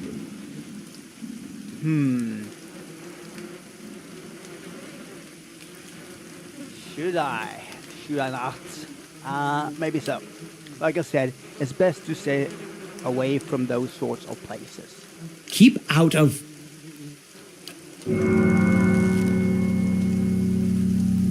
Listen!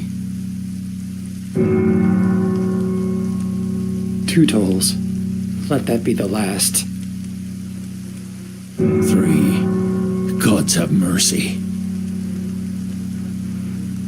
It seems your arrival is ill-timed. 3 bells toll only for the death of a Radric. I fear Lord Radric's heir is lost, or else Hollowborn, and so lost all the same. You should tread carefully. Circumstances have changed a great deal. What do you mean? You come to us at a time of mourning. The legislature has struck at the heart of gilded whale. Our efforts to redeem ourselves in the eyes of Eret must be redoubled. He sets a steady gaze at you. Don't threaten me, little man. What happens? He shrugs up one bony shoulder. I will know more details when the messengers arrive. The vigorous of childbirth, perhaps, but that is not your concern. And does this affect the Lord's offer of the new settlers? I can be sure of nothing right now. I advise you to get some rest. The inn or a stable for all I care. Find me afterwards. I will know more soon enough. Visions and whispers. Okay, so we got... That was completed. Perfect. And...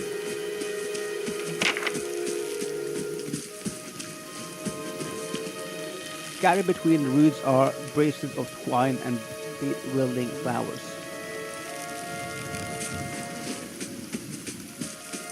So...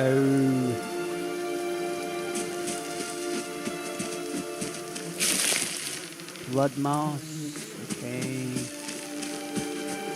Can't seem to find anything.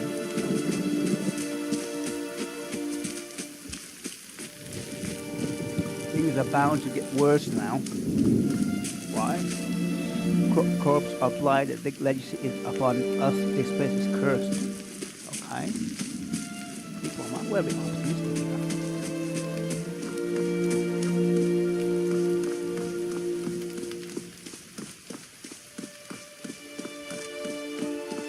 Yes?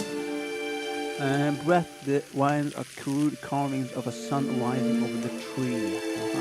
I shall.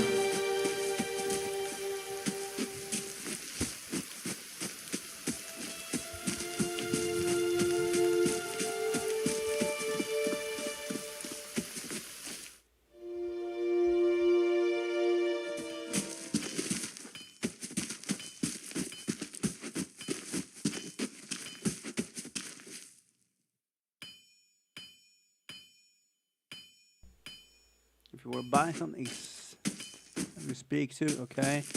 God. An account of sales, the page is nearly empty. Okay. This Amur man is of an impressive build, towering above the countertop. His skin is the dusky blue of the deeper oceans, and his thick arms boast corded muscle. Small ears frame a square-jawed, face-coated in smeared suit on arcing black tattoos alike.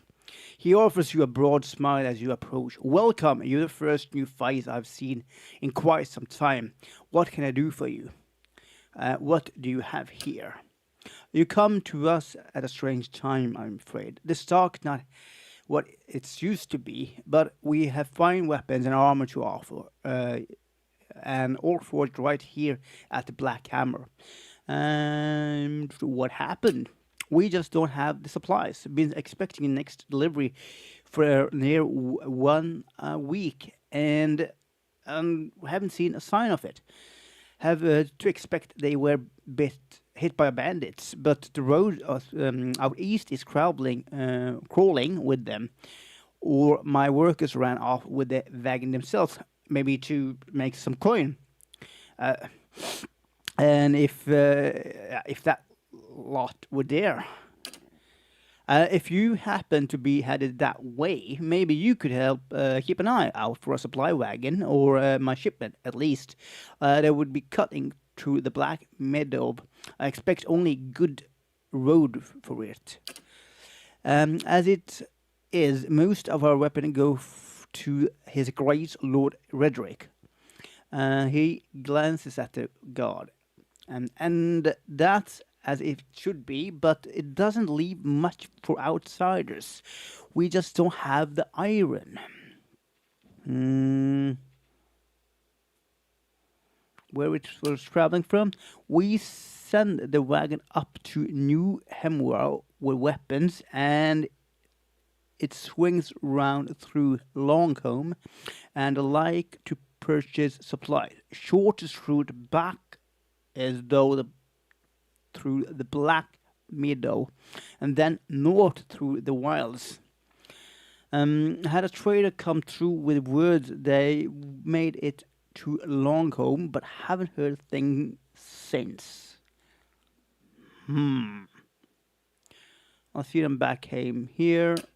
I would appreciate you trying anyhow. You bring back the supplies at least, and I'll have much more to offer you. A discount to start, and if you find my workers, you give them a good smack upside the head from me. Travel to Black Mid. Where is that?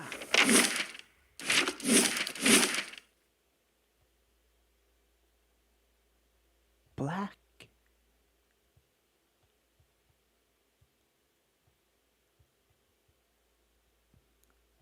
Where on earth is that? Huh.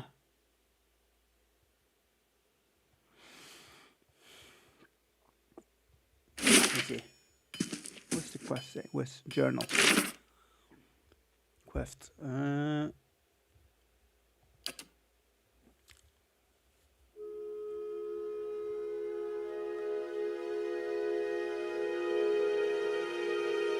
Black Meadow, which lies to the southeast of Gilded Whale. Southeast of Gilded Whale.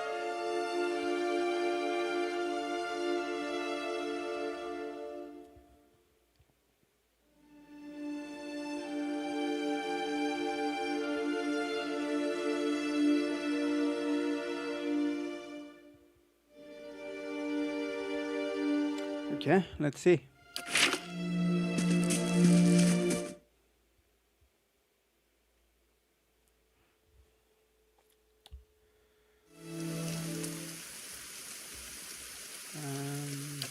No, I'm not gonna use that one. Sorry.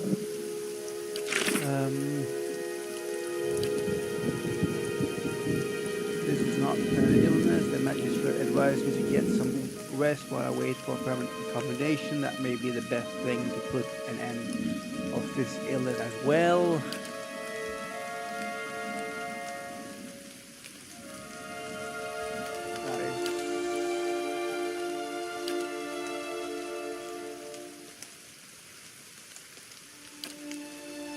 Yeah, okay, fine. We'll just take some rest, but we have a quest here. Which is southeast of Gilded Whale.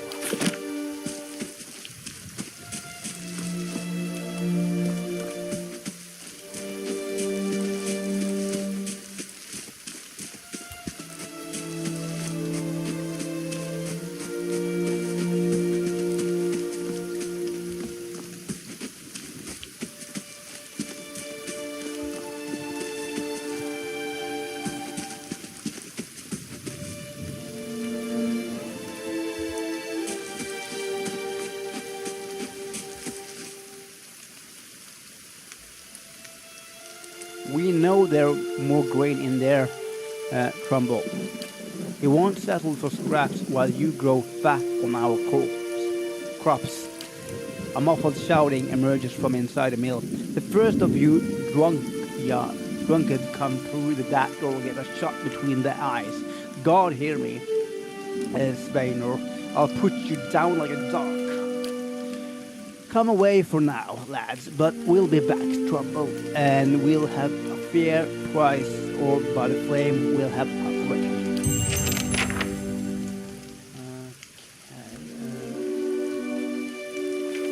Investigate the feuds. Let's talk to this guy. See what's that about. An elven man stands before you. His relatively stark build suggests a life of labor. His face is pale and drawn, and his eyes wide. Behind him, a younger man and woman exchange worried glances. The miller raises a club as you enter. It shakes violently in his grip. Get back if you value your life. Hold on, I'm not here to hurt anyone.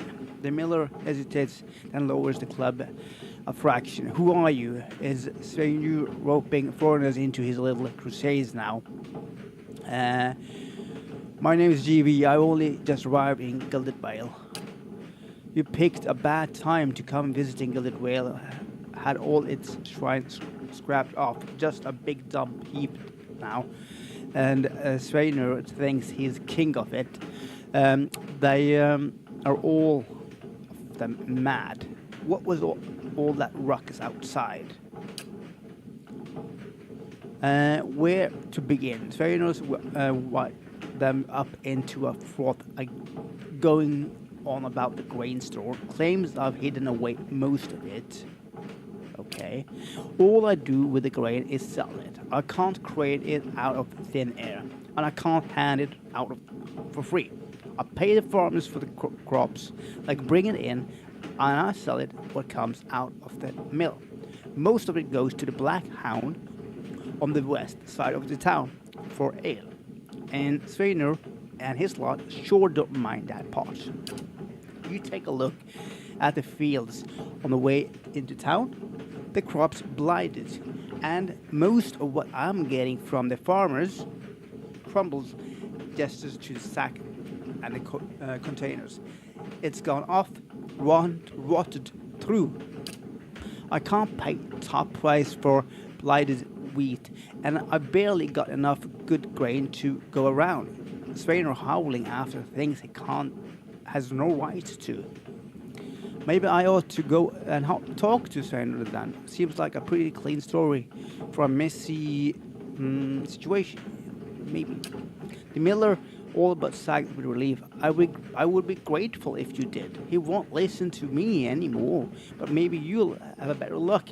Tell him we're all having a hard time for it, and we'll all have to make some sacrifices.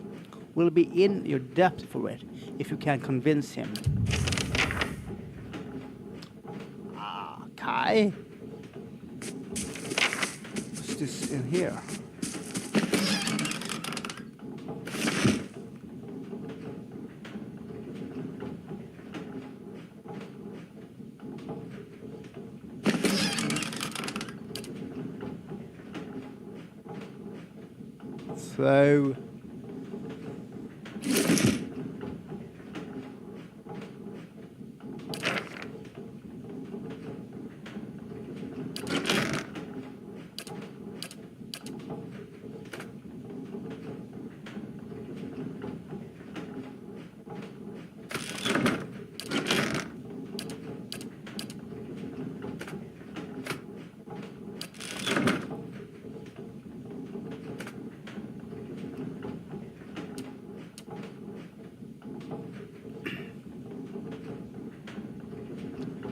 So how do I want to put it back. Why can't I put it back?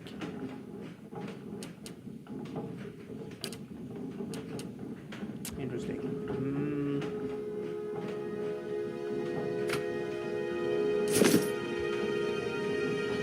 Can I just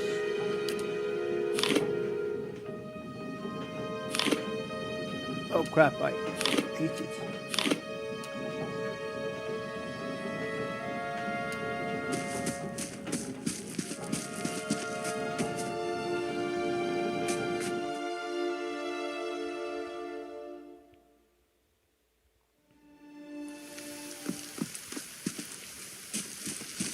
Let's go and talk to that guy. Wherever he might be. Let's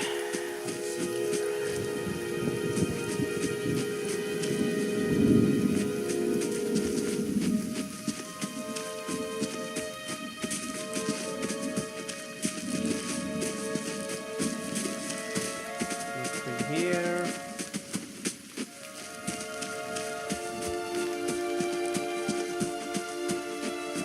Go down here, maybe.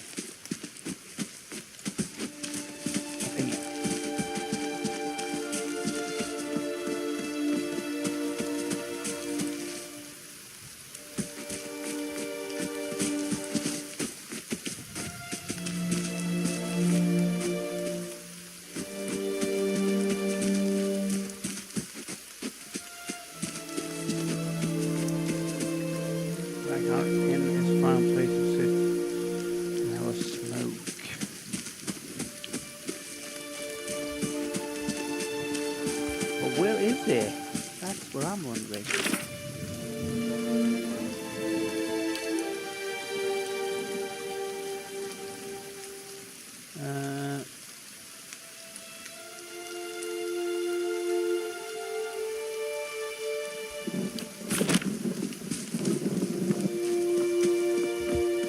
Maybe they are at the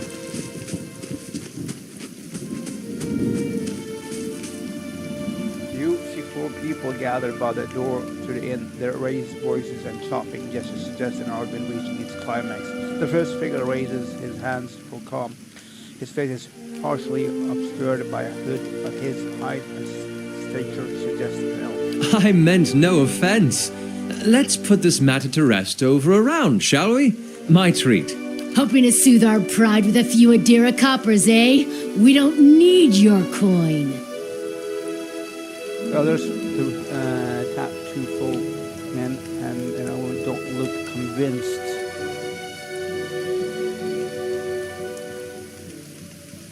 What's going on? So they say nothing. The other man glares at the hooded elf. His eyes are red from drink, but his gaze is focused. You have got a lot of gal mocking us in own village. We don't take ill treatment from foreigners, especially not Adrians. Go on. Say it again. I'm itching for an excuse. Fie, you're itching for the kindling touch of your sister, you cocksfeather! I'll cut that barrel-licking tongue out of your head. This is a misunderstanding. I didn't say whatever it is you think I said. We've nigh quarrel. That's where you're wrong.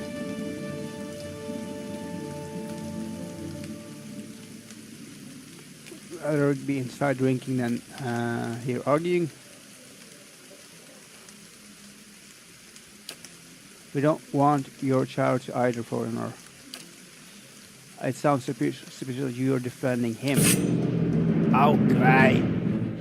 Seriously?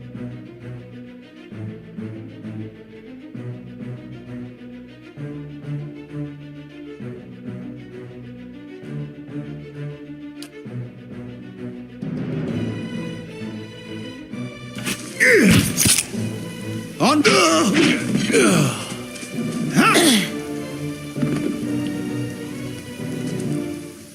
As the last of the attacks fall, the elf turns to you, attention almost gone from his smooth face. Not quite how I hoped to get to know the neighbors. Thank you for your timely assistance with that awkward situation. Courtesy is a rare pleasure in these parts, though your accent suggests that you are no more local than I. He straightens his hood, and you note the remains of fraying embroidery on his gloves. His boots are caked with the dirt of many months' travel, but the leatherwork beneath is sturdy and fine. Well, I suppose introductions are in order after that little fiasco. Aloth Corvusser, at your service. Well, I'm a wizard by training, and an adventurer by necessity.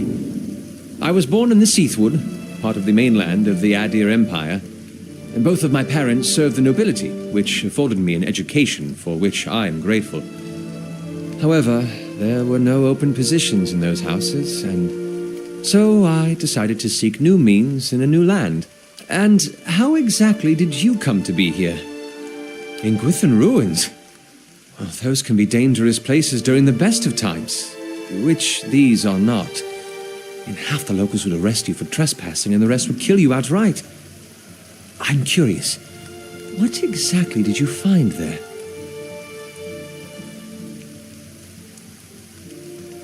And you survived? I've heard such a thing was impossible. But it seems you either have a knack for timing or the favor of the gods. An excellent question. I came looking for fresh air and cheap land. Instead, the magistrate gave me directions to the inn and a story about the local lord's expectant wife. But I take it that's a familiar tale. Indeed. In that case, welcome to Gilded Vale, a true refuge from civilization. I'm afraid that was a matter of misunderstandings and mistranslations. It doesn't help that people in these parts remember their war with Adir like it was yesterday. Begging your pardon, but neither do you. Yet, circumstances can find a person in the strangest of places. As should I, given recent events. It's just as well. I've had enough of the watered wine and lumpy beds at the inn. They say even the owner tired of the place. Just up and left one day. It explains quite a lot about the upkeep. Perhaps I could join you.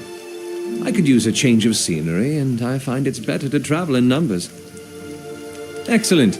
I shall follow you.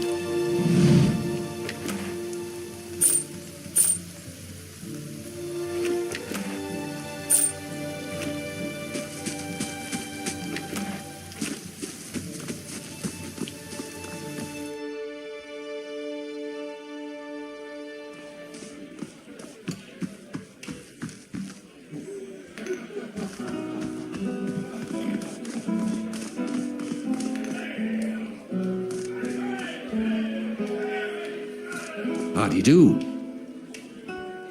I don't know who you are and don't much care. Keep walking. We're not here to chat with foreigners. Careful, looks like they're cut from the same cloth as those roadies who attacked me. Smells like it too. And Trumbull says you've been threatening his family. I saw you outside of a mill. What was that about? Well, someone fancies themselves a meddler. What was that about? It's about Trumbull thinking he is king of the town on account of his he's got a mill to his name. The Droll's jaws quiver with rage. It's about him barely giving us anything for the wheat we bring him and cutting our purses when we need to buy grain. It's about farmers going hungry while some bastards get rich off the crops. That's what it's fucking about. Now shut off.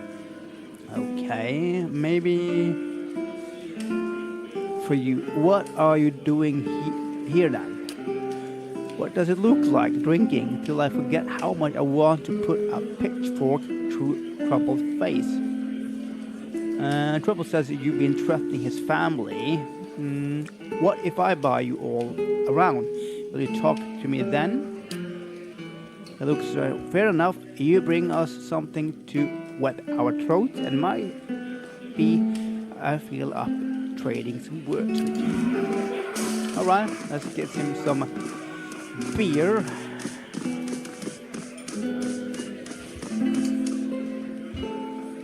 And where is... There we go, I think that's where we get our beer. How do you do? Oh, greetings and welcome to the Black Hound Inn. The innkeeper bows her head curtly. Please sit here wherever you like. Would you like to a drink or a room? We have two available at the moment. I'm afraid we can't offer much by way of good meal today, unless you of cold porridge. I would like some reliable help. Do you have looking for work? Could I see what you have for sale? Well, I should buy around $45 over there. Can we skip the payment? It's for a good cause. Give 6 copper coin. Yeah. You have gained an item. It's here. Free. Fine. I hope this is worth it. Hail, traveler. I brought drinks.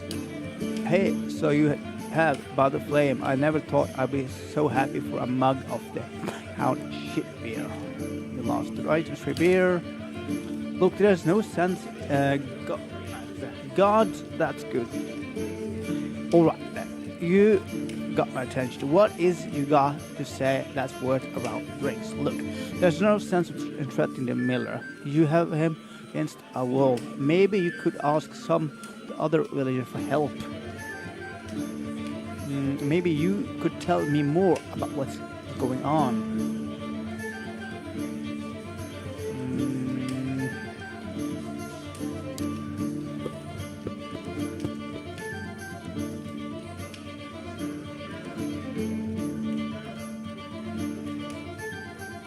16.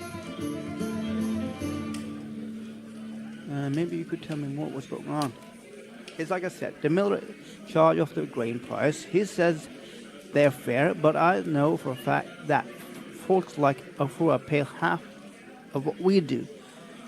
And maybe we're being a bit rough with him, but what are we supposed to do? We can't keep paying. We're going to starve. And do you think Trumbull going to be sorry about it when we do?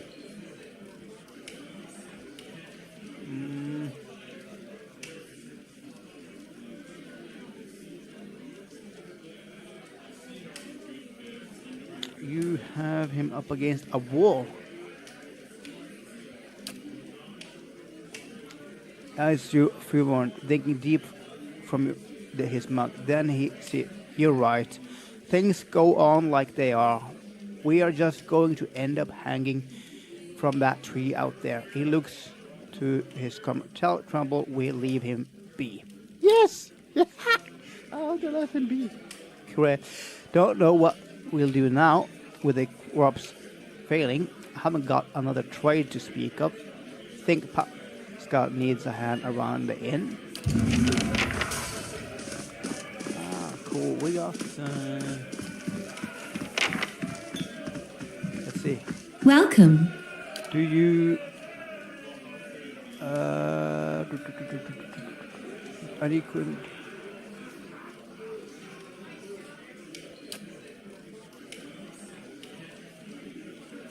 I send them your way.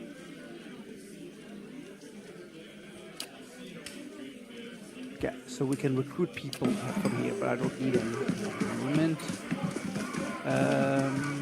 Good. Now we go back to the dwarf.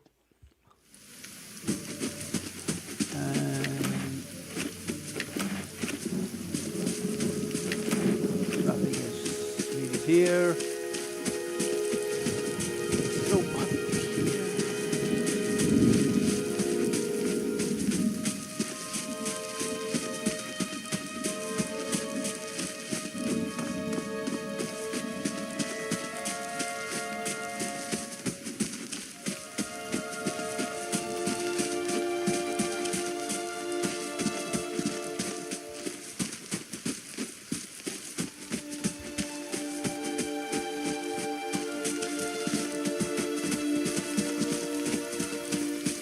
Is the mill?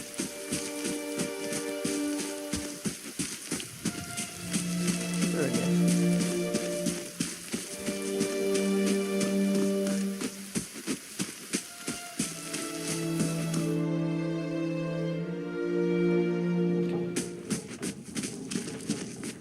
Varda is a good man. He is always done by the town. Yeah, I know. Where is he?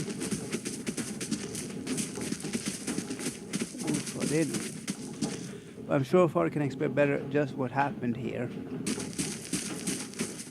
So there you are. Welcome. You're back. Have you had a luck with the Sir? I spoke to Svenur. And what did he say? I convinced him to leave your family in peace. Why, that's great news. I wasn't sure you'd get through to him. They're out of their minds with drink half the time. Yeah.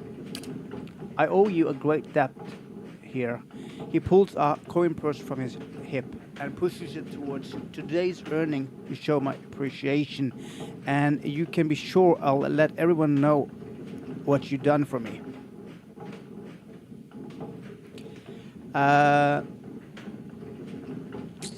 Keep it. You're having hard enough time. You're a generous soul, friend, and we'll have you thank for making it through the coming years. Safe travels, and may you find favor with the gods. That's a good deed we did, you know? Oh, it's perfect. Yes, we made a happy soul there. It's very great that. Alright, so where were we now? We did that one, journal. Completed that one. But we have only traveled to Black Meadow.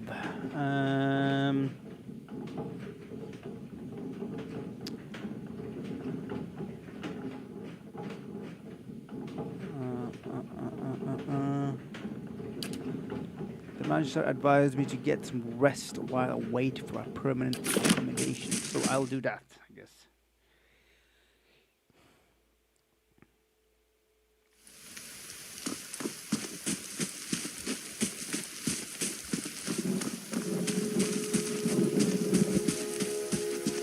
Aye?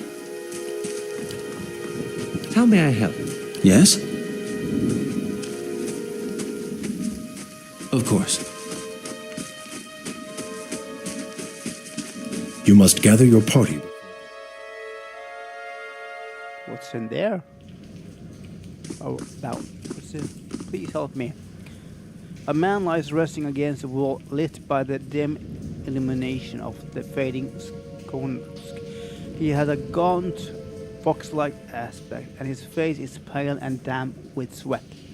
One arm is held loosely against his side, sleeve soaked with blood.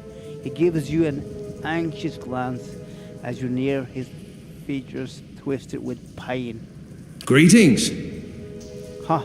Thought we were some. Never mind. Whoever you are, you traveled a long way to reach a dark place. This temple isn't what it used to be. Probably for the best. Times being as they are. He groans and shifts position, winking. I'm no looter, if that's what you're thinking. I'm not one of the faithful either. Just wanted to do some good, I suppose. Got my arm clawed up for it.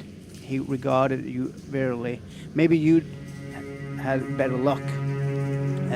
What happened to you? I was trying to avoid the spiders. Ran into a skulder. Might have gone a little better for me if the beast hadn't knocked the sword right out of my hand. Good blade too. Probably still lying there in the dust. He smiles wearily. But I'm not, so that's alright. It's not a bad wound. I think it just hurts. What are you doing down here? These ruins around us used to be a temple of the scattered god. A grand temple at that. His worshippers would come from all over there would, from Redcross even. Okay, go on. Once the legacy started, Lord Redrick decided he's been too lenient on the Idrians. He had his people go in and put them to the sword, left them down there, buried under a heap of rock. After that, Redrick ordered the temple sealed. It's been years like that, up until recently. Lord Redrick hopes that if we rededicated the temple to a living god, then we'll be forgiven and the legacy will end. See? But until then, temple is, as you see it, unguarded. That's where you come in. Those priests, maybe they didn't have a lick of sense between them, but they still didn't deserve to go like that. Chopped down in their God's house, it doesn't sit right with me. If you can get down there, find the remaining, maybe we can finally give them a proper burial. No small task. The coin is in it for you if you need motivating.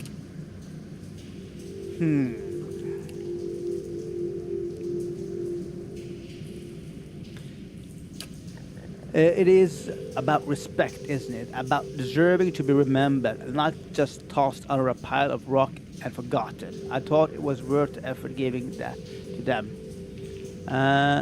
You want me to bring you some skeletons? Yes. Who are you anyway? Name Wichtan. I lived in Gilded Whale long enough to remember how grand it used to be. I used to help the temple sometimes bring supplies, that's all. Won't Lord Radric mind us digging around down there?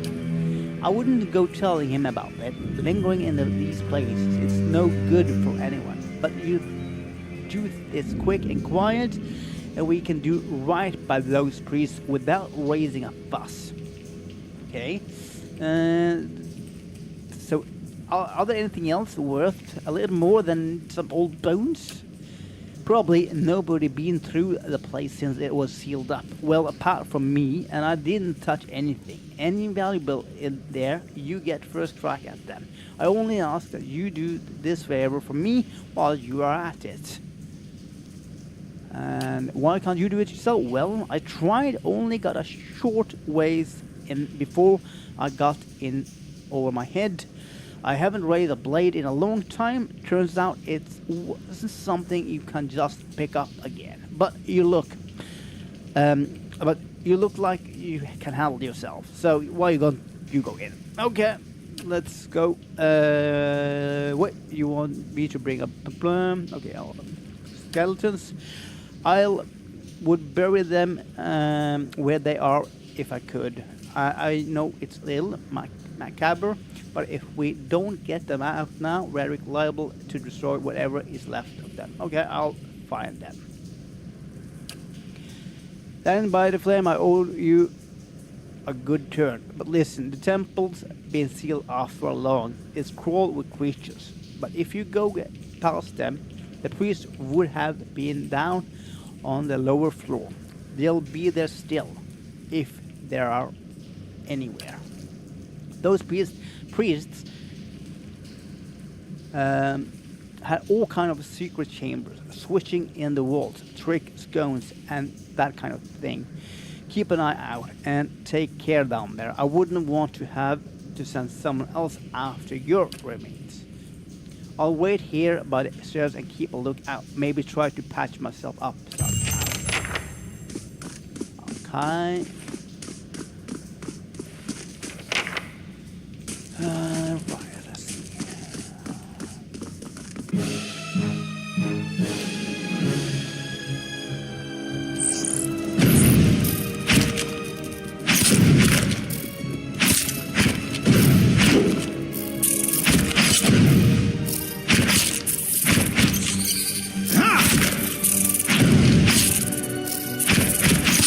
Most inconvenient. Yes?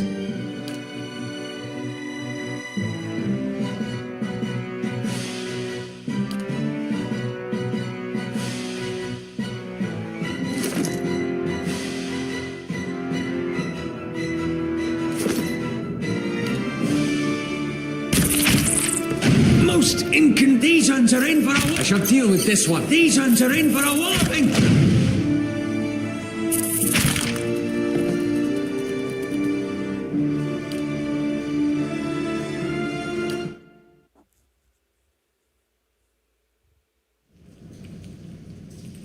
I shall.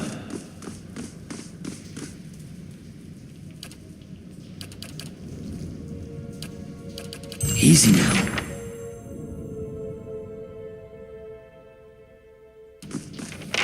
I shall.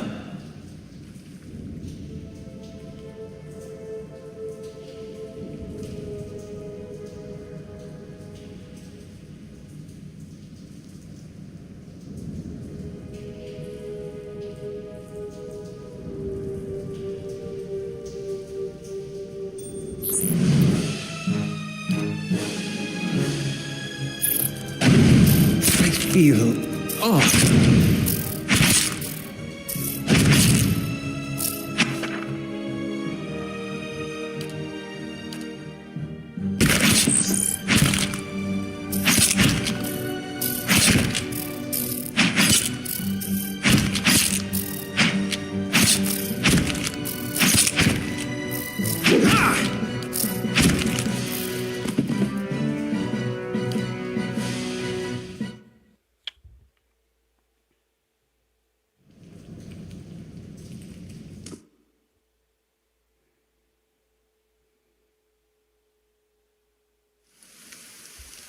I shall.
Yes?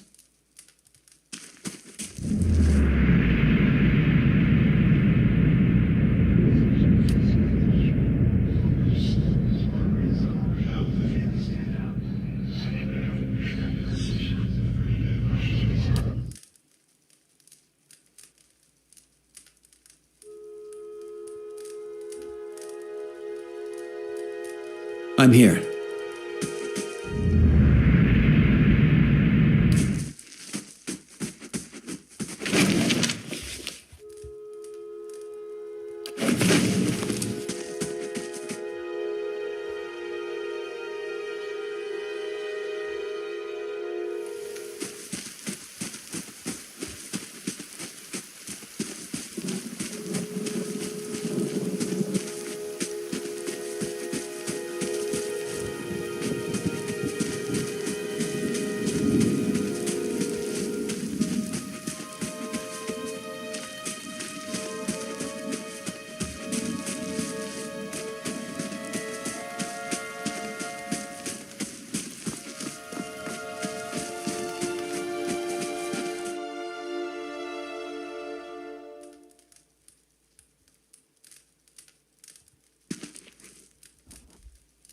Good day, stranger.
Gods keep you.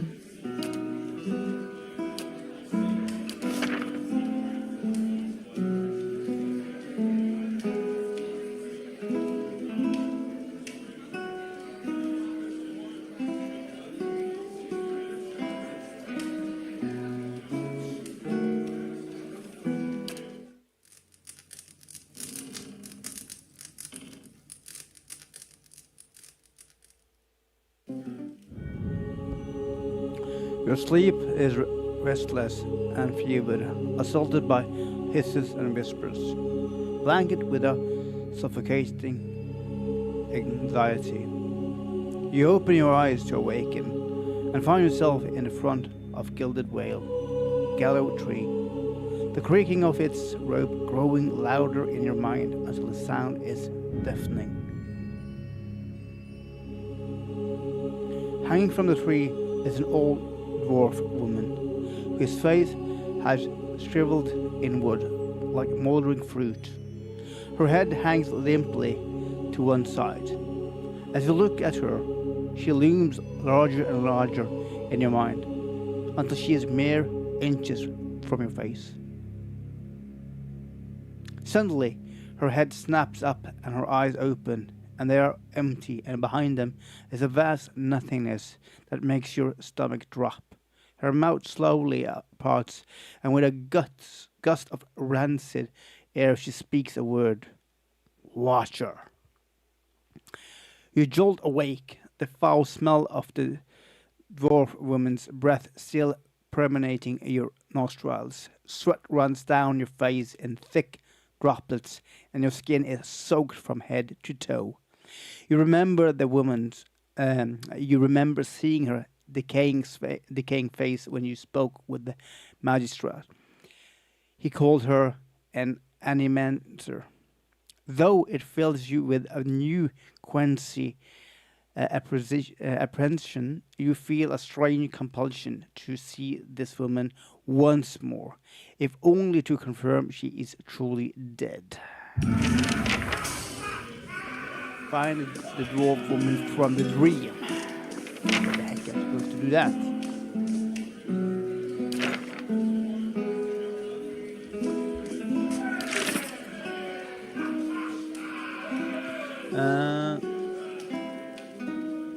Fine.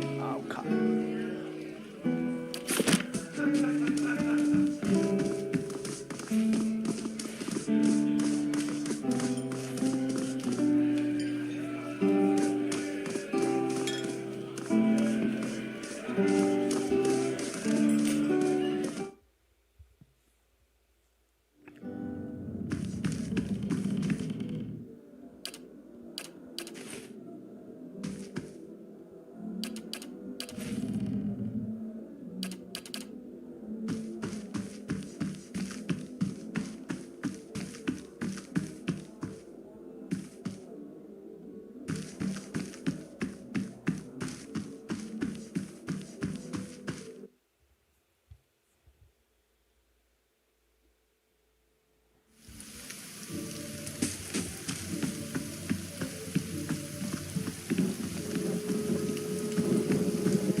Squat, distant body of an elderly dwarf woman dangles from a thin, crooked bow that sags at the tug of the knees. The blowed purple flesh of her neck, worn away in patches like moth-eaten linen, bulges over the rope that suspends her, and her lifeless head rolls forward rigidly from one side to the other when the breeze shifts. You perceive a faint glow around her that casts no light on its surroundings, but there is a tepid warmth to it, and you feel somehow that you could reach out and touch it, not with your hands, but with some aspect of yourself that has no worldly dimension. You take a deep breath, clearing your mind, focusing on your objective. As you exhale, you feel yourself spreading out towards the hanging woman, perceiving all that lies between you and her with new, unfamiliar awareness. Once you have expanded enough to reach her, there is a sudden jolt to your mind, a ringing, electric surge of images and words and sounds. Involuntarily, you shut your eyes and feel yourself being pulled down to a deeper consciousness, in a space occupied only by you and the hanging woman. And when you open them again, she is staring at you with eyes clouded in a milky fog. Her body is still swaying in a wind you no longer feel from a tree that stands planted in a misty void. The woman gives a slow nod of her head, the robe creaking as she does so, and she smiles at you. Have you come here for me, dear, or have you gotten lost? It is both, I think. Yes? How are you able to speak to me? Is that what we're doing? Perhaps it just seems that way. Perhaps it is the easiest way for your mind to make sense of it. I think it is a very good choice. She nods, a look of pity on her face, though consoling child. The world looks a little different than it used to, is that it? Feels like you're noticing things for the first time that have always been there. You have seen past the shroud. It only takes an instant. Your soul remembers, yes? Remembers how it sees when it leaves the body, like being reminded of a dream you had forgotten. You are a watcher now, and a watcher you will stay. What indeed? Long hours have many animancers spent studying such things. Not I, though. Not I. I'll tell you what I know, though, since fair is fair, and here we are visiting, you and I, and it reminds me of better times. Souls pass on, some say through Audra stones, which are the blood veins of the world. They leave the world for a time and are reborn into it, sometimes more than they were before, but usually less and seldom the same. For all souls there is a time where they do not live, yet have not passed on, and those souls roam the world, same as you or I, either leaving or lost. But no one sees them because they have forgotten how.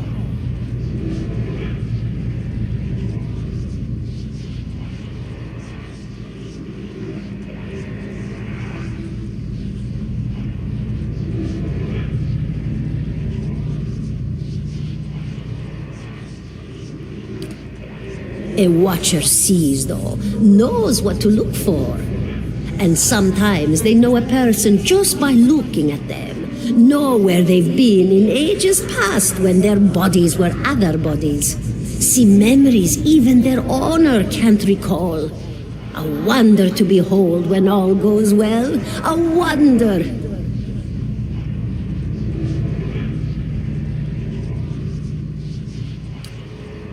No, I think not.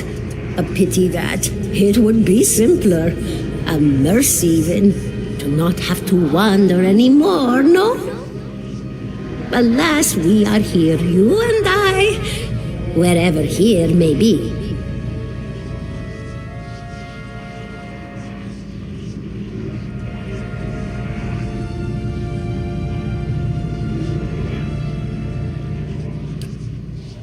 Oh, nothing to be afraid of, I'm sure. It's just much to take in for some. Sometimes there's trouble sleeping or other difficulties.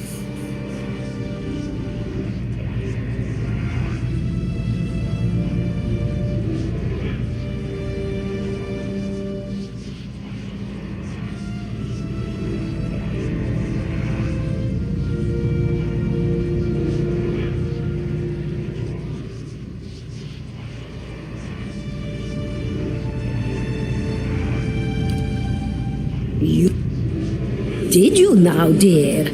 My, that would be something, wouldn't it? Could be luck, could certainly be. A storm can be a careless thing. Oh, yes, entropy. Rimagan's work. We know little of why or how. We lose pieces of ourselves when we die and pick up pieces of others when we are born again, but less than what we lost. We tried to stop it with the animantic sciences, but with little success. No.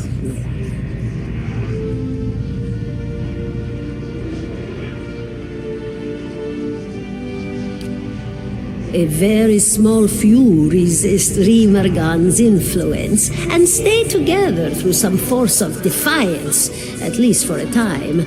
But they all succumb eventually, I think.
And here I thought you'd come to visit me in particular. Caldara de Baranzi of the Valian Royal Academy of Animantic Sciences. Not the greatest of their number, but I came here all the same because this was where help was needed.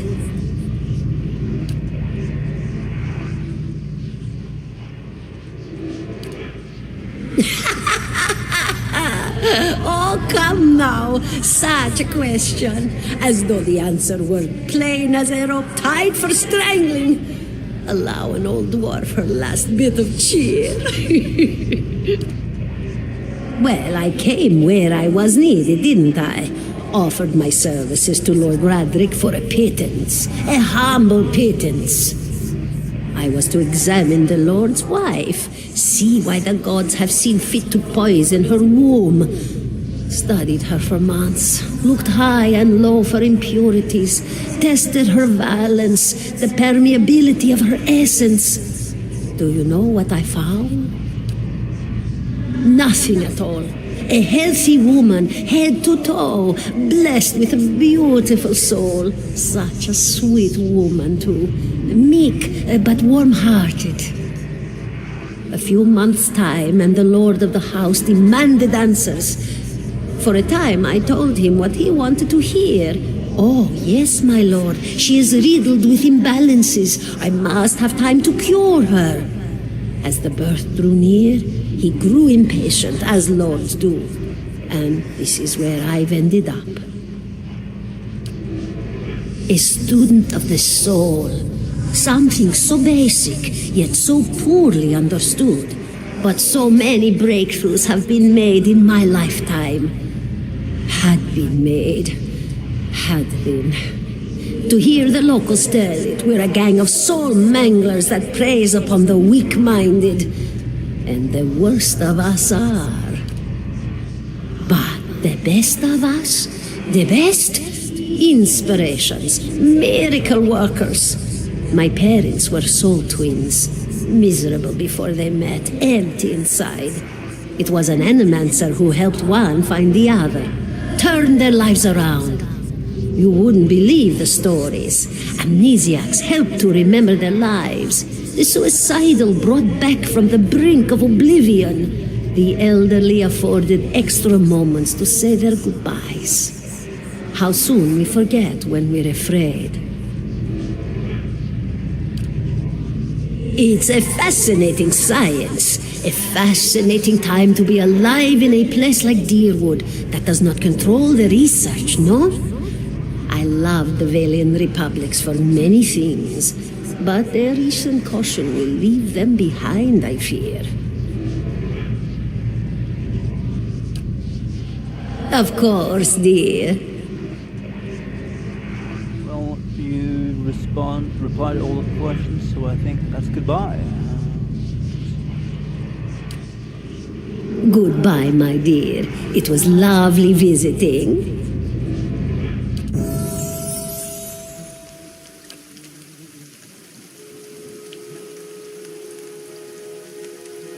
Olaf looks at you through narrowed eyes. Are you alright? You seem lost just now.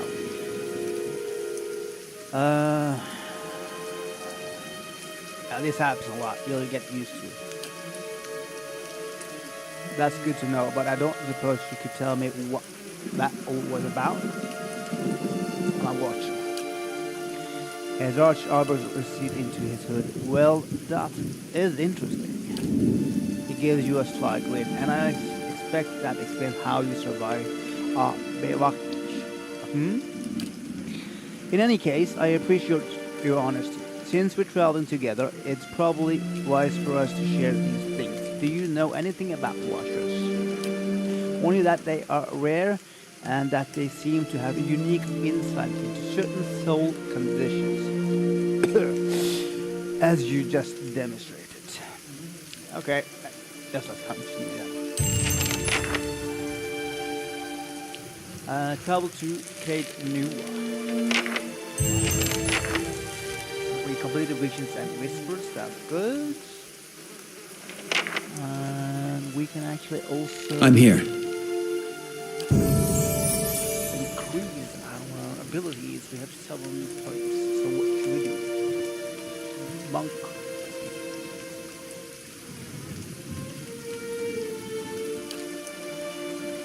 What I need is...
Survival is in the wilderness. This is okay. So we now have 3 here, 3 here. 3 to advance is 3, 3. But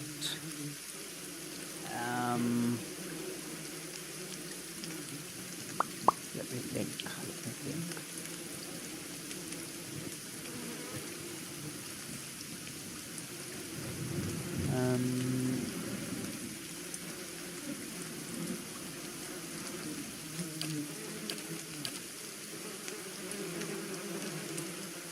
4.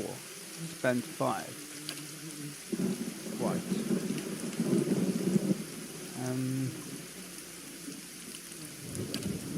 Okay, I think this is it. Swift strike, turning wheel, long stride, move speed, +2, burn damage per wound. While the monk has wounds, he or she adds a proportional fire bonus to melee damage. This pint per that's force anguish, powerful attack that knocks the target back a significant distance. If the attack is successful, target bumps other out of the way and bounces off hard circle like wall before ending up prone. Requires 2 wounds.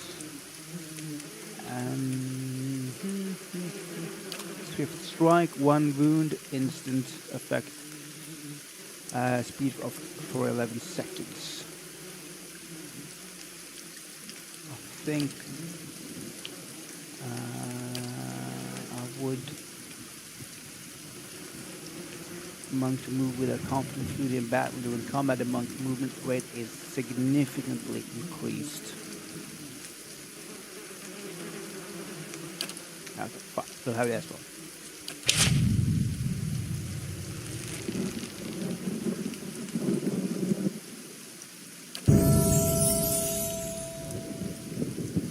This is a wizard. A wizard should have lore, survival, and a bit of athletics. Done. And you can have, let me see, shroud the target vision in total darkness, blinding them. Wizards have access to various offensive. Wizards also have the option to learn spells from. Okay, that is good. This is good. And this is what? Fast. Quick shield around the cluster. Bonuses to burn. Yeah, I think I'll have. What's this? Wait, no. I'll have. This is because with vitality, giving them outcome to increase your maximum endurance and health. Yeah.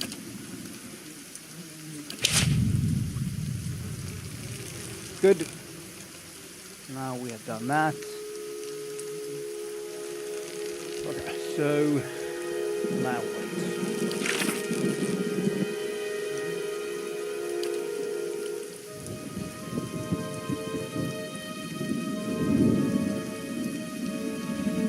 Travel to Kednua, southeast of Gilded Way.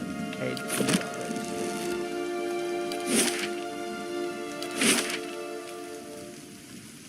We have to go here. All right. Of course. 17 and a half.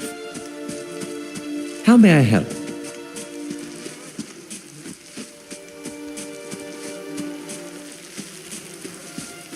I'm here.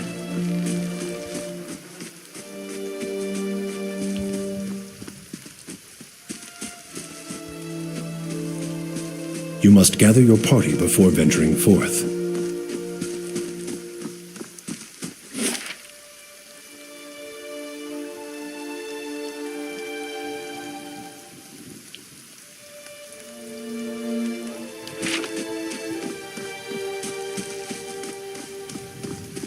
That was the wrong way.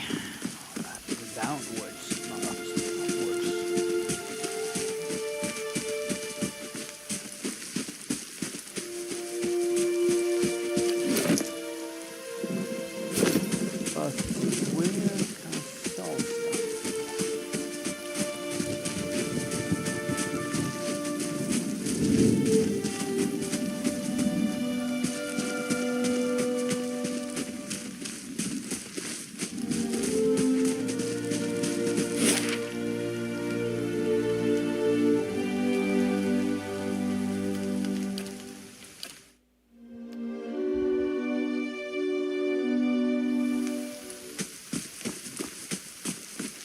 Was it here, wasn't it?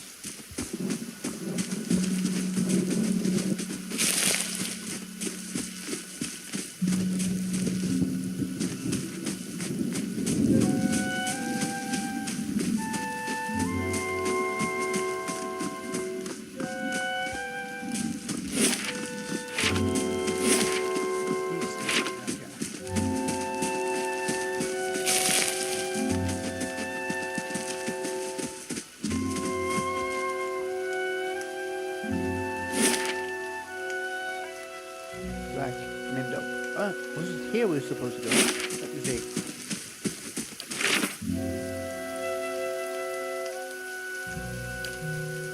Within the black mirror, yeah, we're supposed to go here. Woohoo! We found it. Yes. Let's go.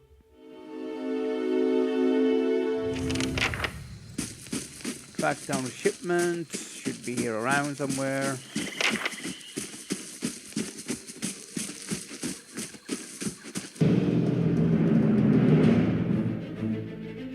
What in God is that?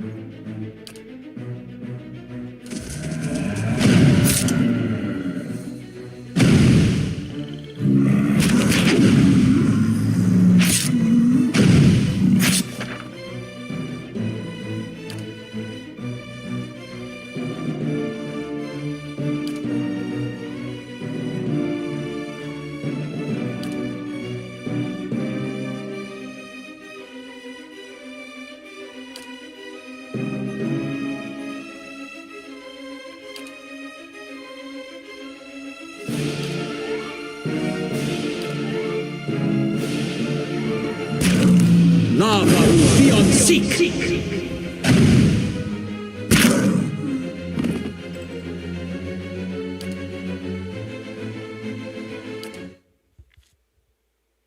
That didn't go so well. Right. So, let me see here. That is 10 to 14. This is 12 to 7. This is a better weapon.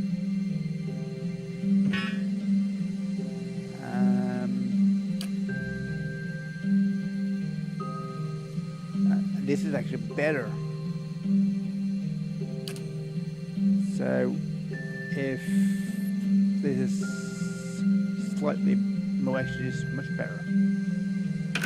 So I can actually give that to this guy.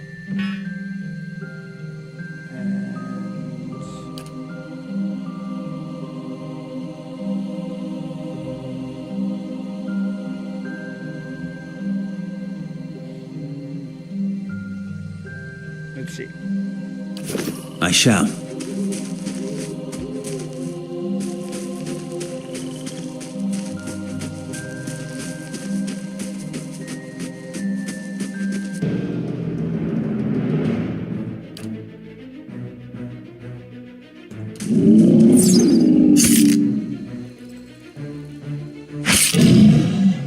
Yes?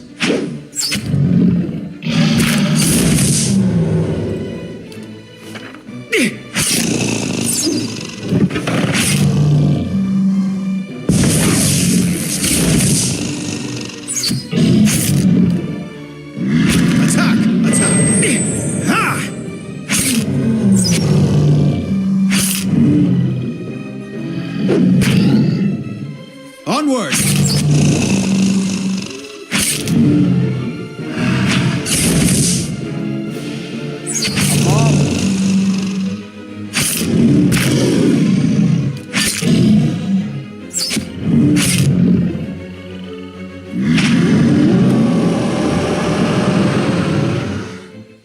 Perfect.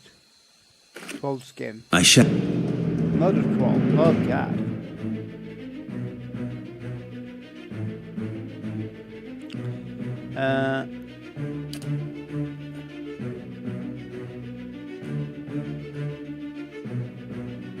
The monk immediately inflicts enough raw damage on himself or herself to gain a wound. Yes.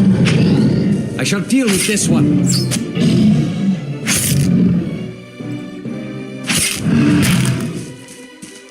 I shall deal with this one.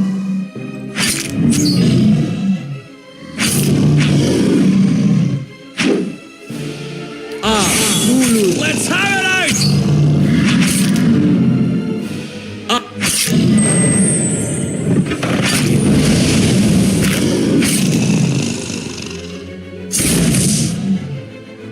Charge! Come on.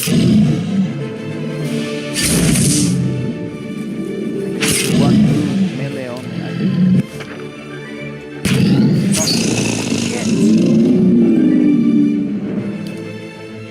like worth and wrath. That didn't do any damage. Lava will be on seek.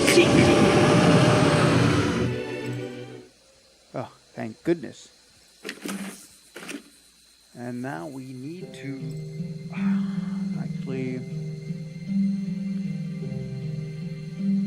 I need to have health somehow.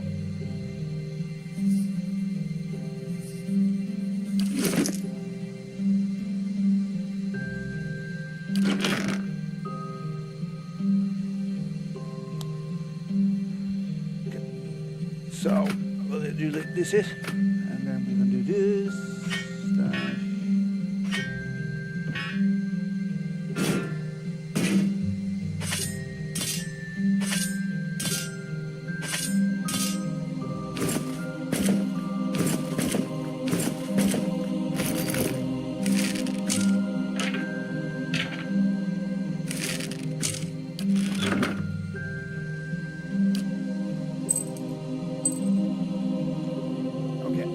Now I need health for some reason. What is this? This can max endurance. But if I eat it.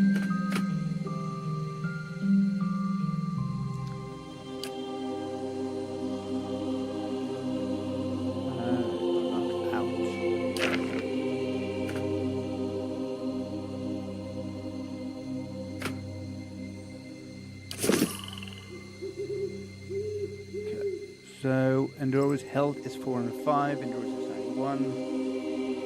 Indeed.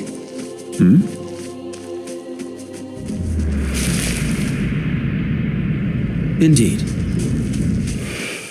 I shall. What's this?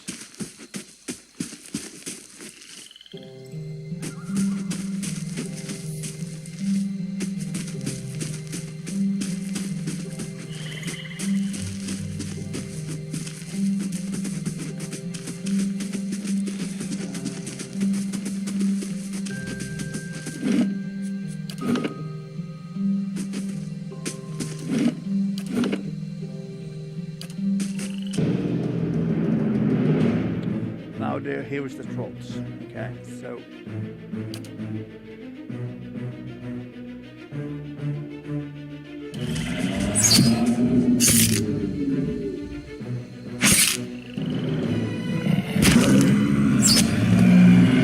Most inconvenient.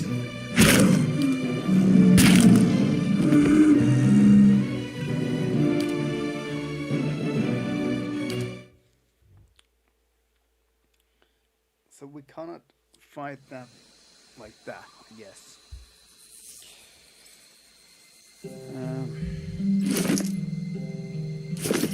Of course.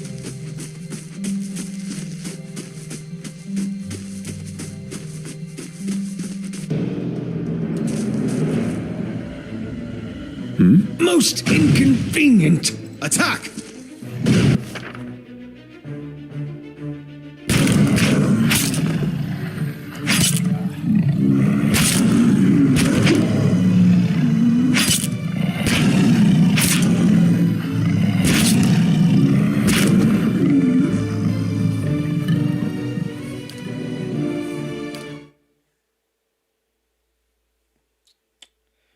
I think those Of course. are too powerful for me at the moment.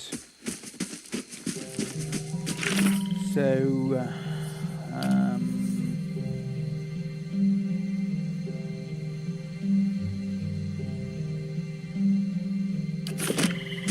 if we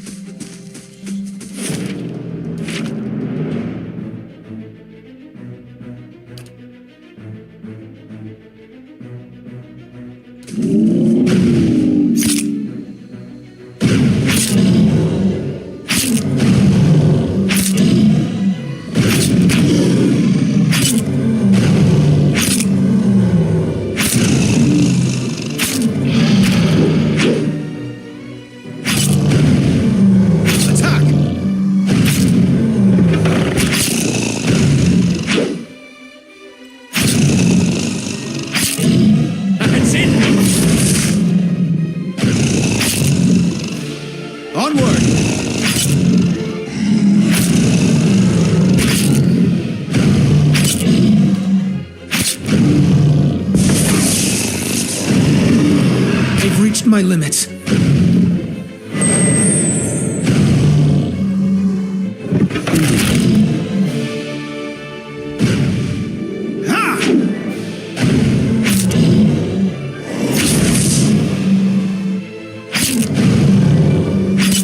How may I help?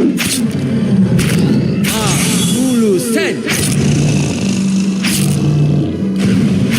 Let's have it up!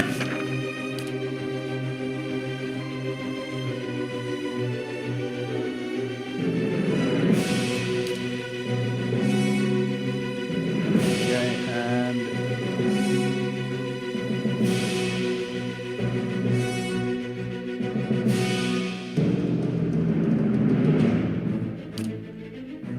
Lava will be on seek!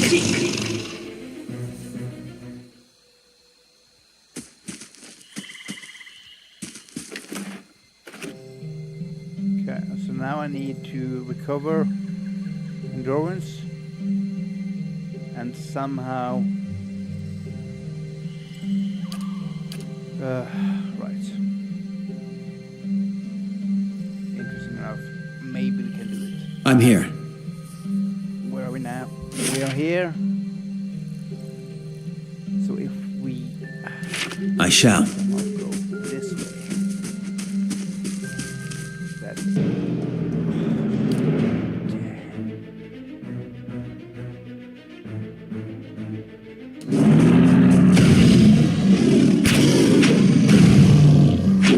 Aye?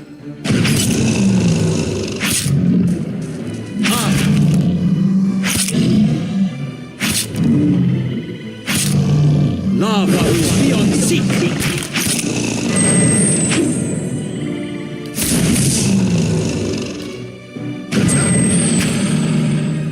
That's it!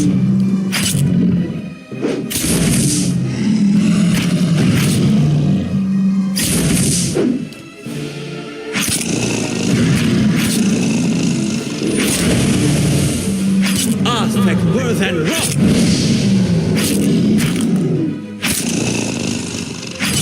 Lava will be on seek!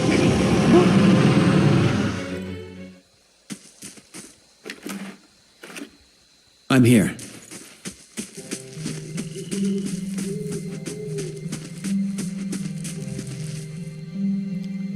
I think we need to eat something.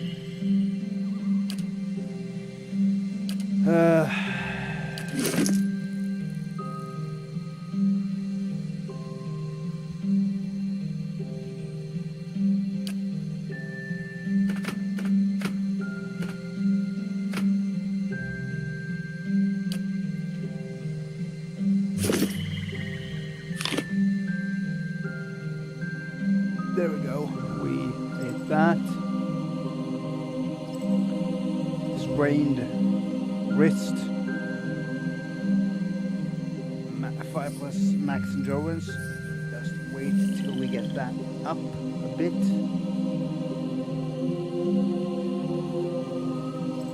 So it's going to take us 273 seconds or so until it gets a maximum. Approximately, I think it's going up.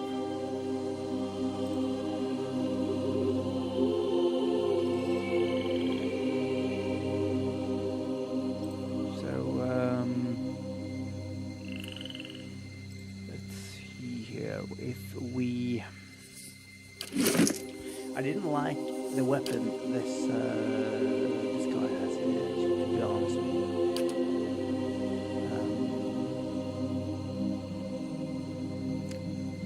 Very odd weapon. 10 to 14.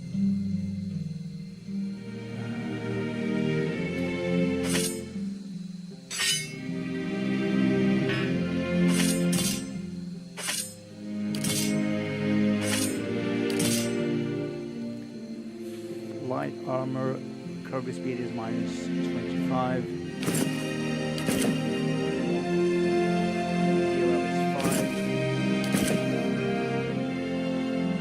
Minus 30. Medium.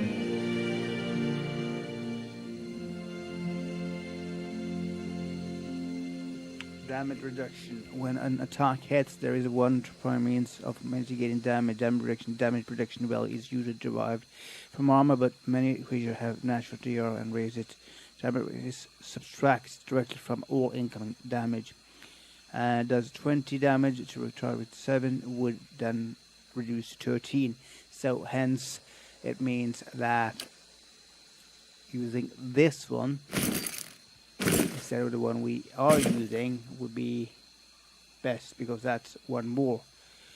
He has 6, right? So that we can just forget. Put it back here in. And that one is 2 per rest.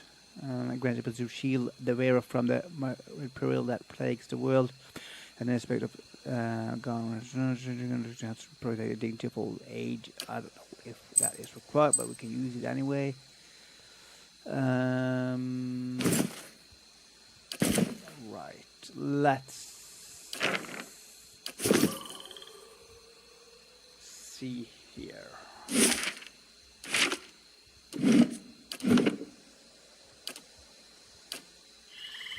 Indeed. Of course.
Yes? You did it, my friend. You did it. I'm here. Now we need to... Yes?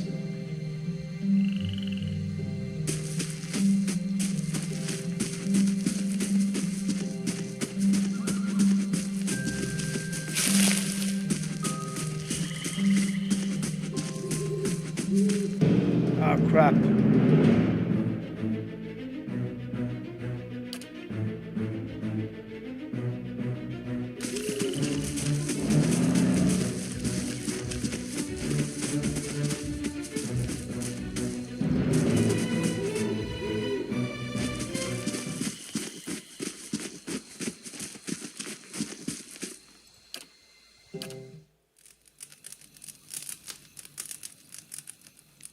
Rest.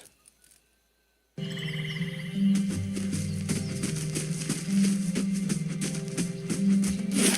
so this is the area. We have been here. Go down here.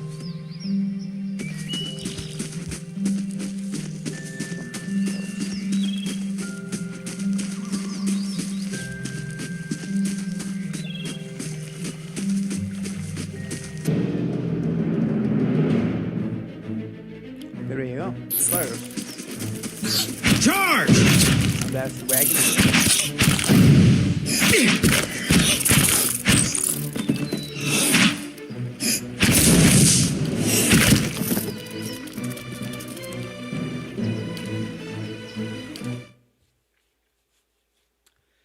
Okay, so that's the wagon.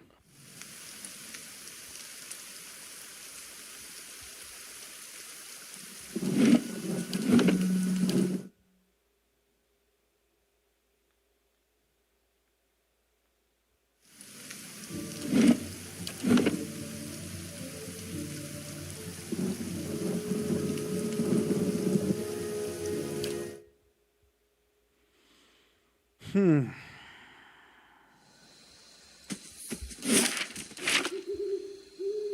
so we are here. We found Indeed.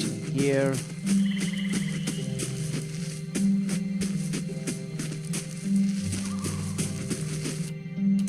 The better part of valor.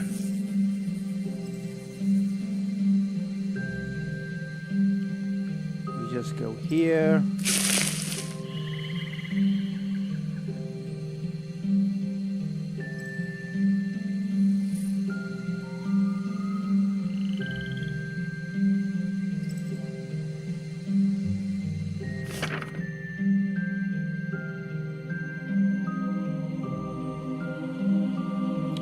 Scouting is used for both stealth and finding any other like traps and secret. While scouting, your characters select circles and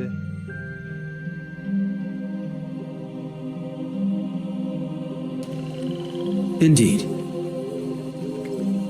oh, look here, we found it.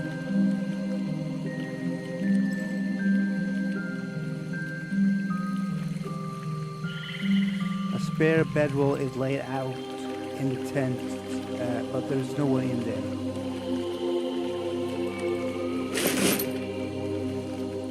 Fine hunting bow. What's this?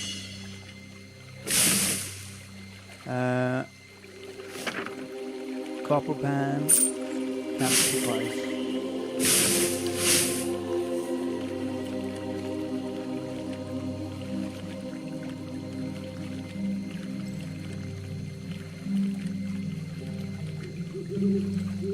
So are we done here or what?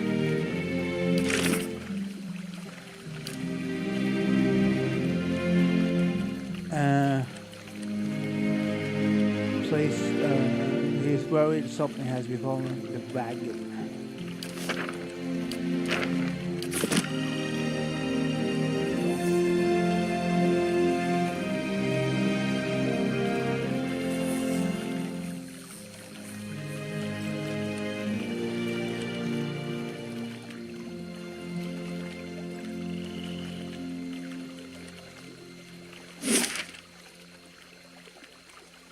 Oh, here, the bridge.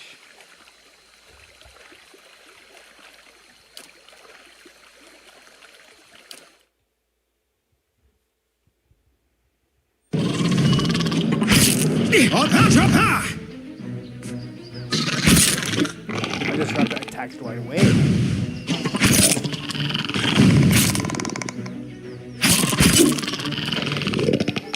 Aye? I shall deal with this one.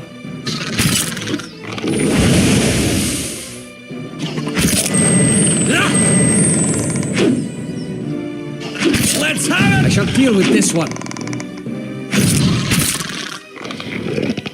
I shall deal with this one. Okay, come on, Andy. Curses!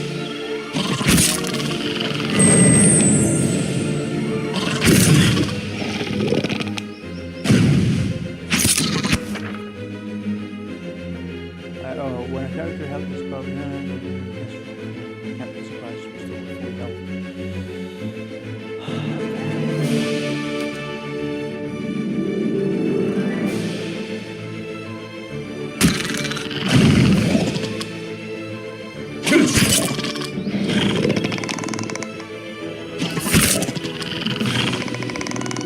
Let's have it out! I shall deal with this one. Won't show him the wit feather yet!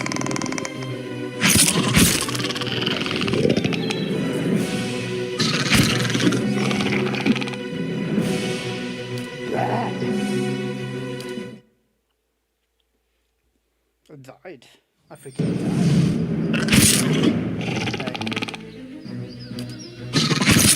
How may I help?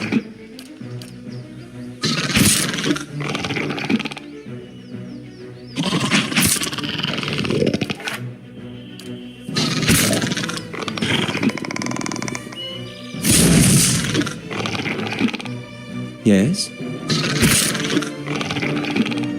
Yes?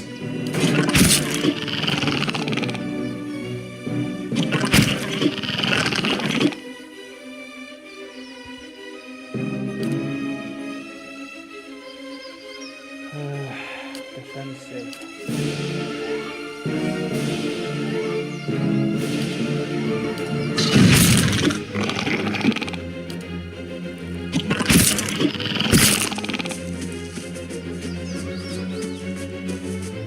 Most inconvenient.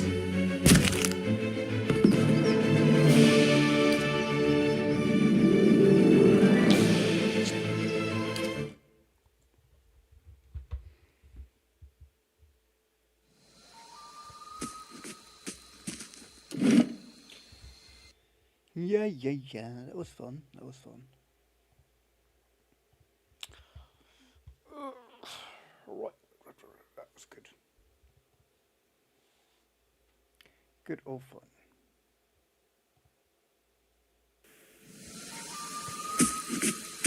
Hey babe, how are you doing? I'm doing good. Yeah. That was fun. That was fun. I was not supposed to do that. What? That was good. What? Good old fun.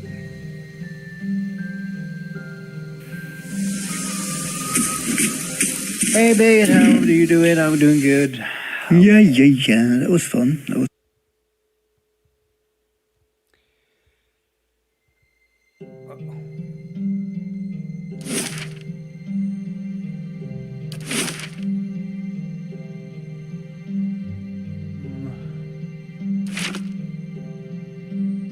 I shall be discreet.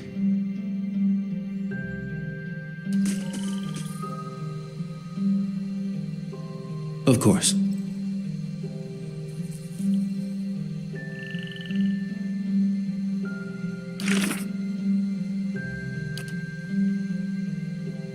The ride in the Black Mirror had much to say on the dangers of this place, which teams with animal and outlaw alike searching along the roads may provide some sign of the wagon's flight, or even the shipment. Okay, fine.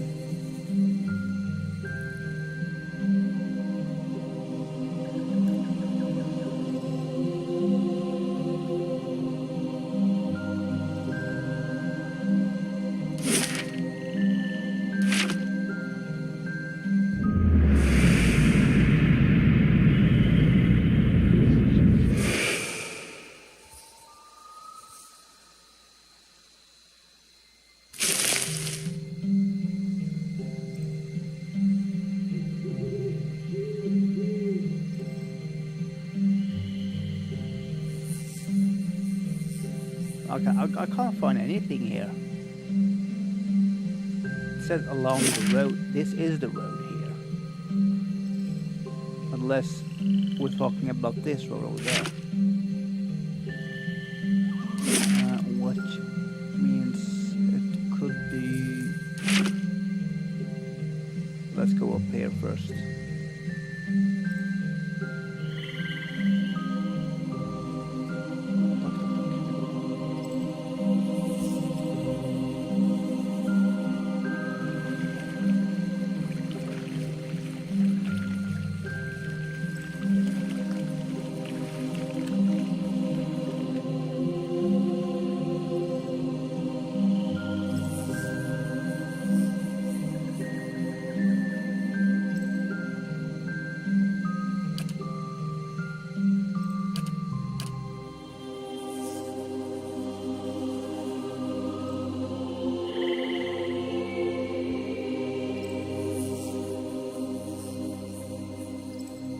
So this is up here, right? We couldn't find anything on the road here.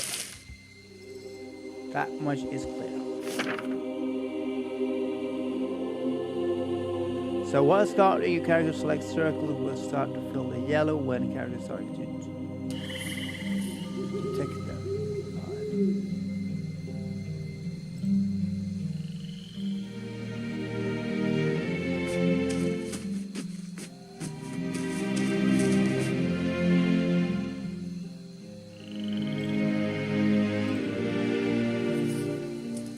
Oh, look. Oh, it's bandit leader. For God's sake. I thought it was, shit.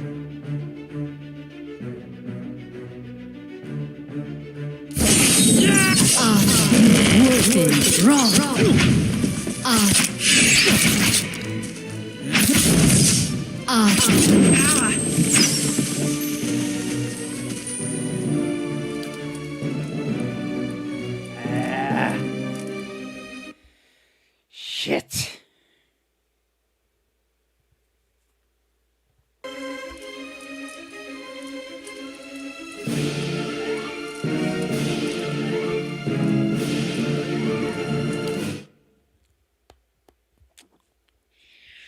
I would have the bandit leader. That was not my what I was hoping for. But okay, let's see the rest.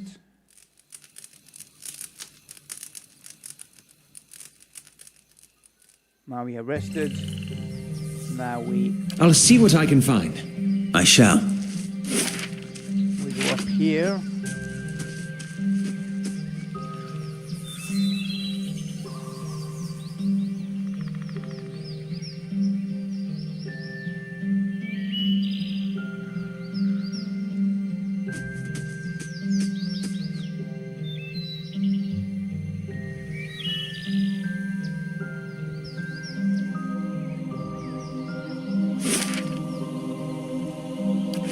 Not here.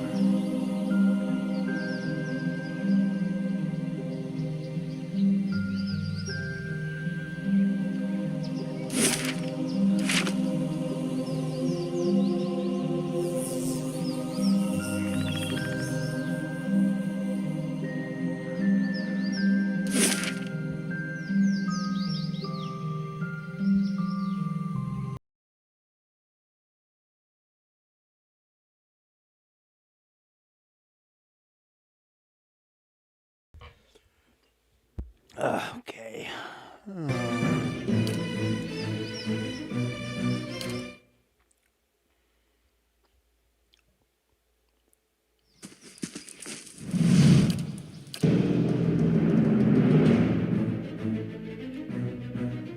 Yes?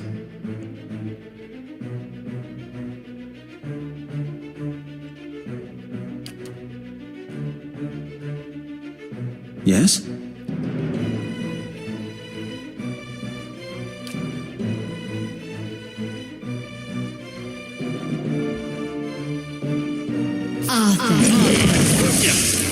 Arthur, Worthen, Roth.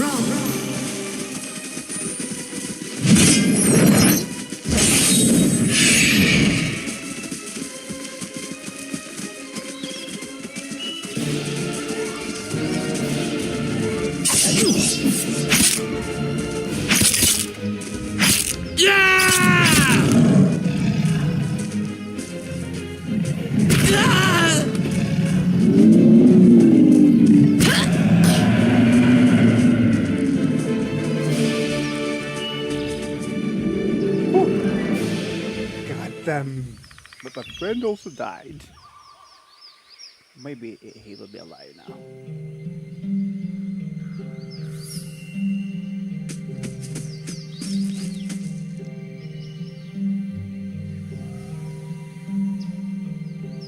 Okay.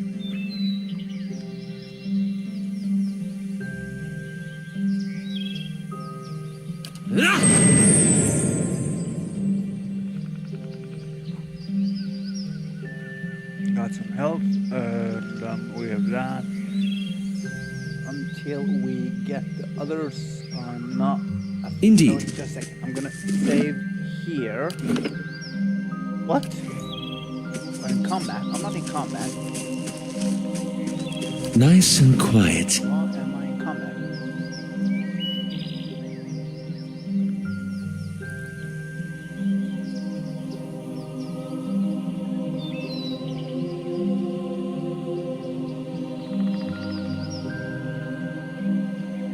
I shall.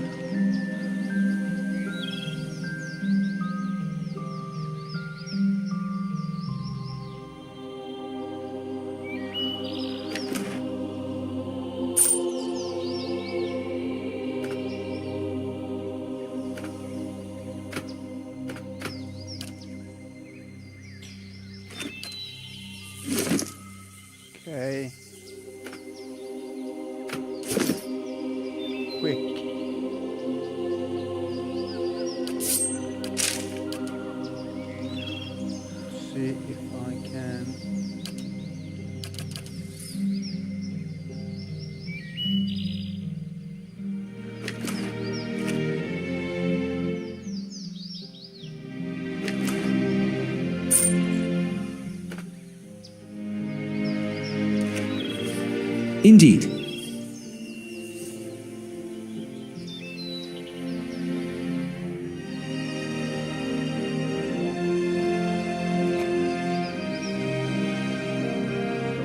careful here. I don't understand why I can't get him to move for some reason.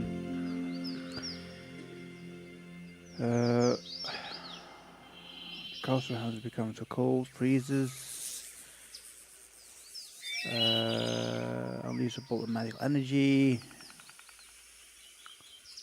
I don't know. I shall.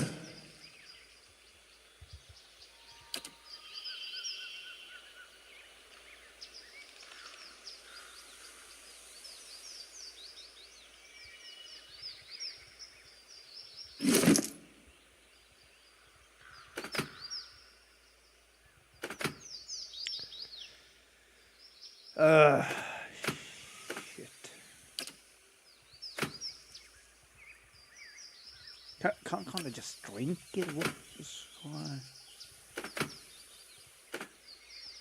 What do we need to do? Indeed.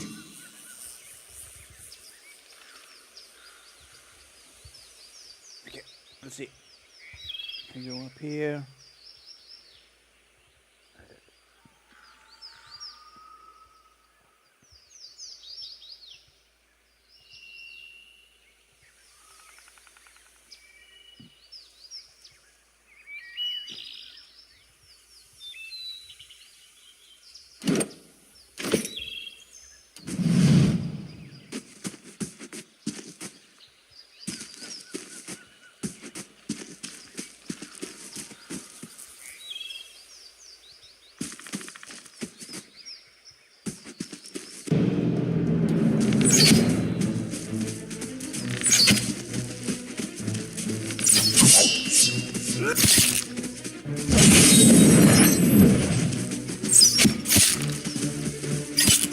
Holy crap.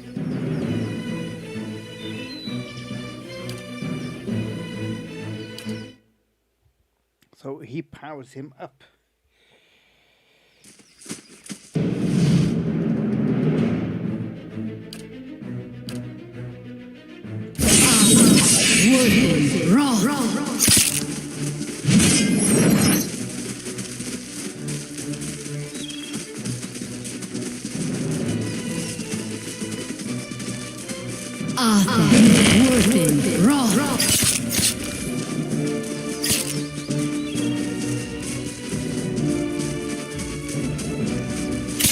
Feeling the strain.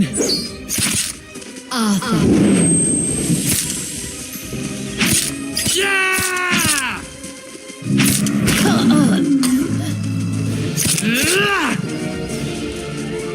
They've got to get free.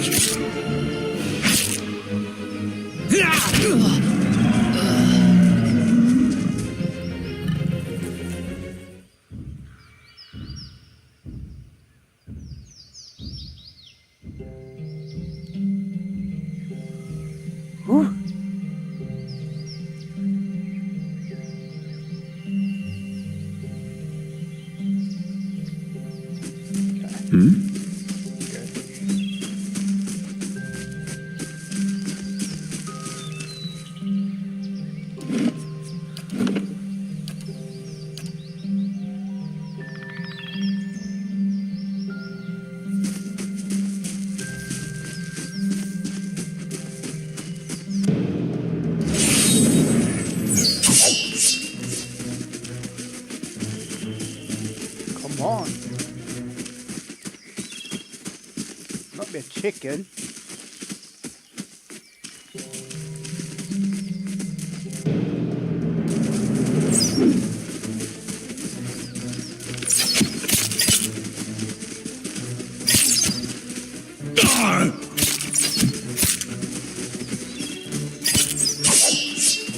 Oh, about tax to my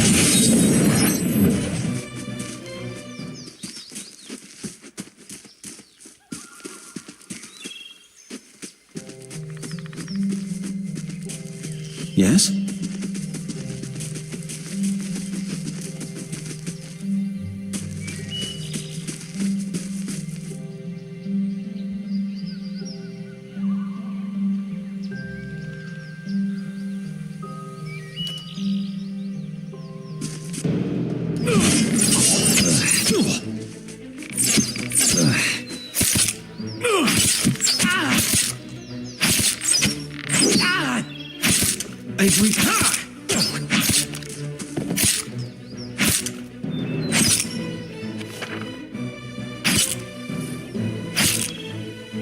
These ones are in for a whopping!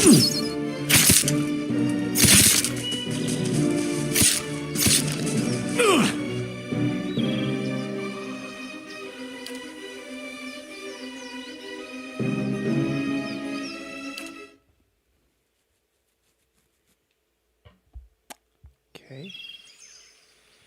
I think the best thing to do here... The better part of valor. Actually taking the bandit leader, and then take out the bandit himself.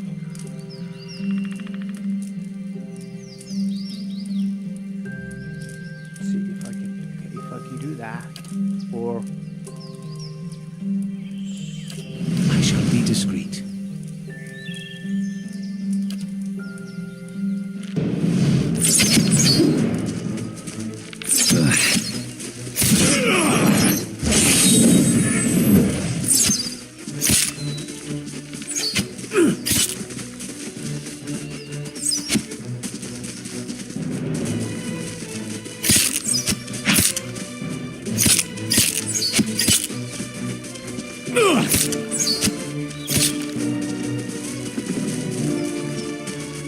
Onward!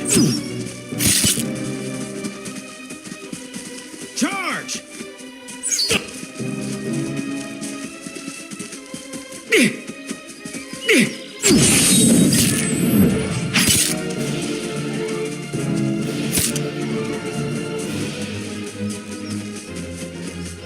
Onward!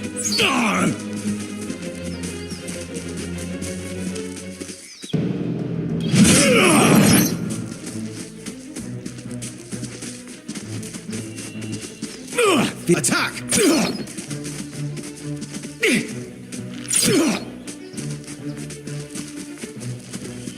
On attack!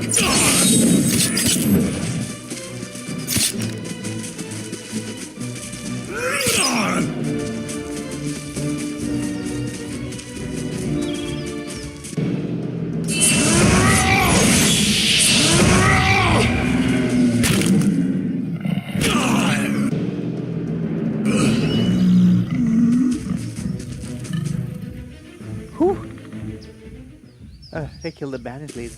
God. Easy now. You know what? I think I'm going to save here, just in case.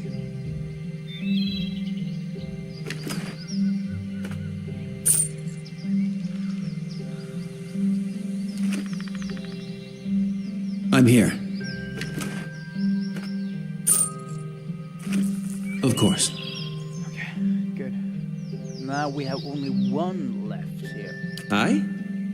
You're here, good. Come with me. Now we can try to take him out. Hmm?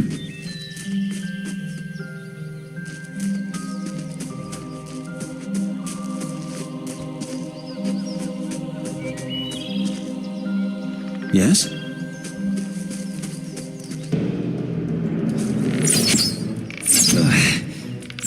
There's only one left. Should be good enough, right? Yeah, we will do that. We'll manage. Good. Finally. Hmm? Perfect.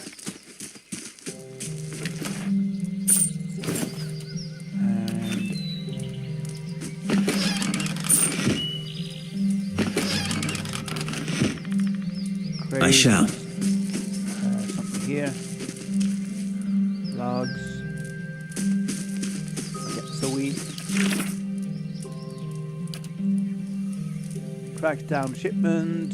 Traveled to the bay. I came up with the bandits in the black. They have, with their camp they started with solar supply. Perhaps I'll find the shipment in among the rest.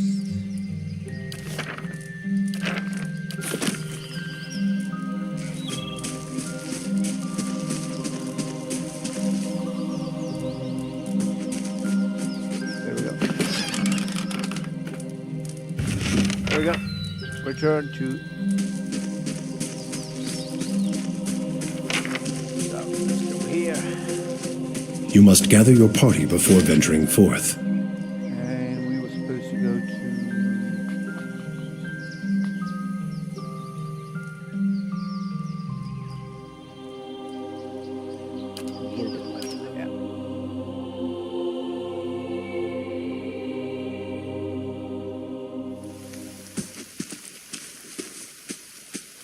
Wait a second. Hey, was it in this way?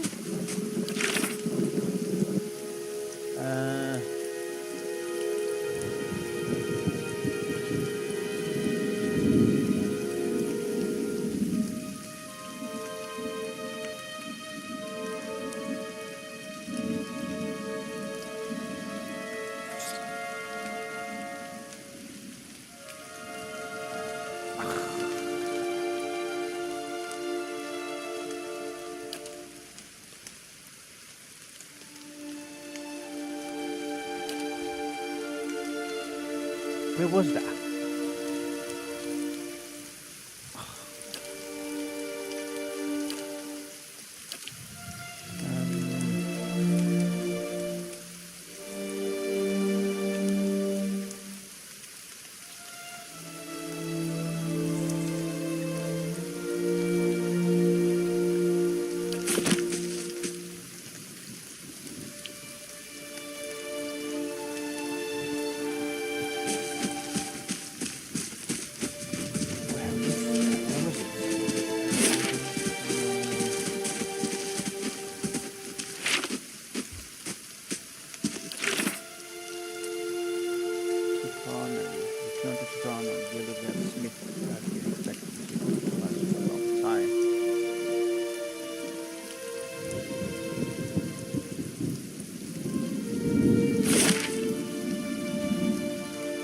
Town, west, south, back up to Squibby.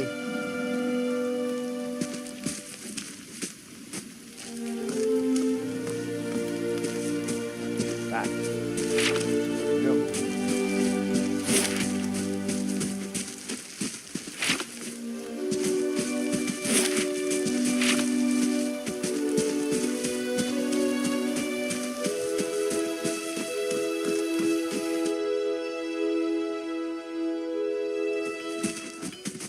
There we go.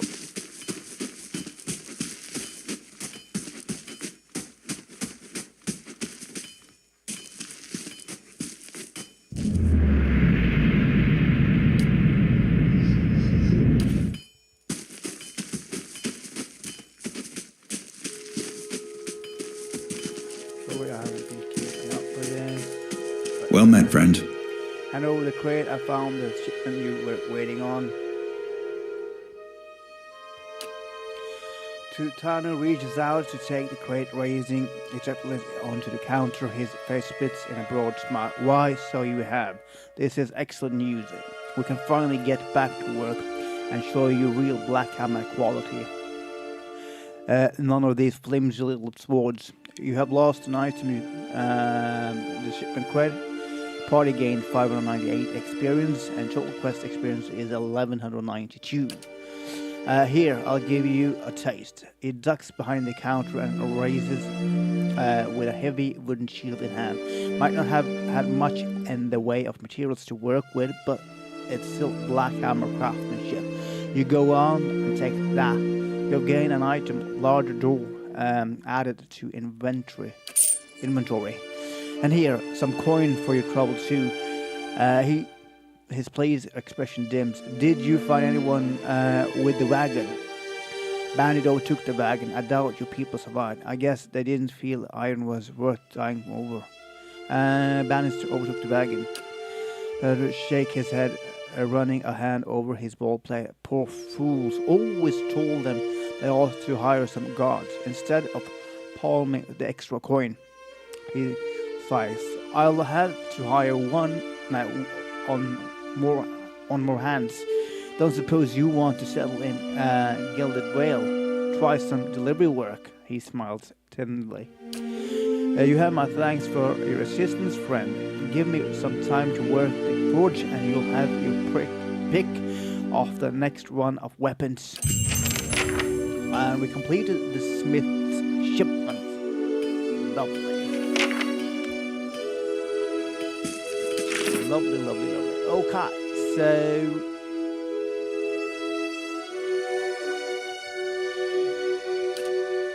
that's done. Now we travel to Cade Nua. You must gather your...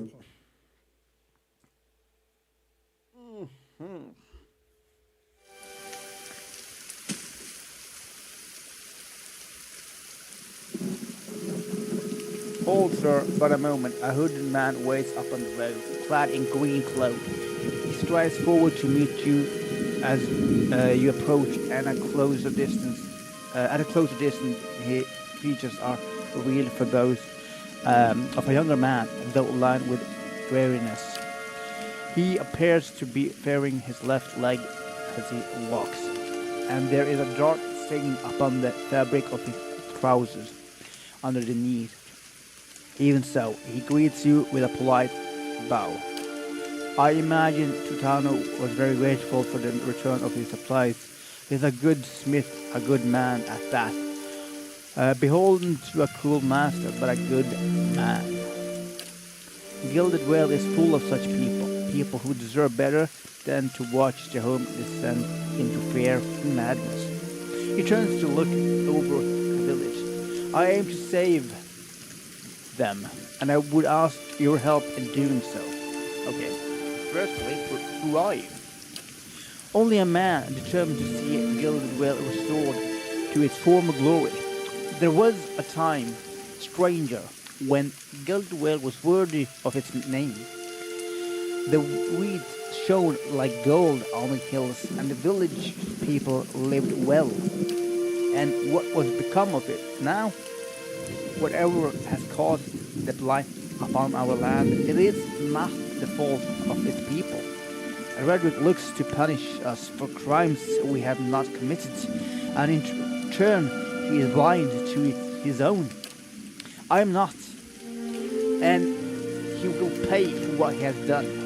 I, Kolst, swear it by the flame.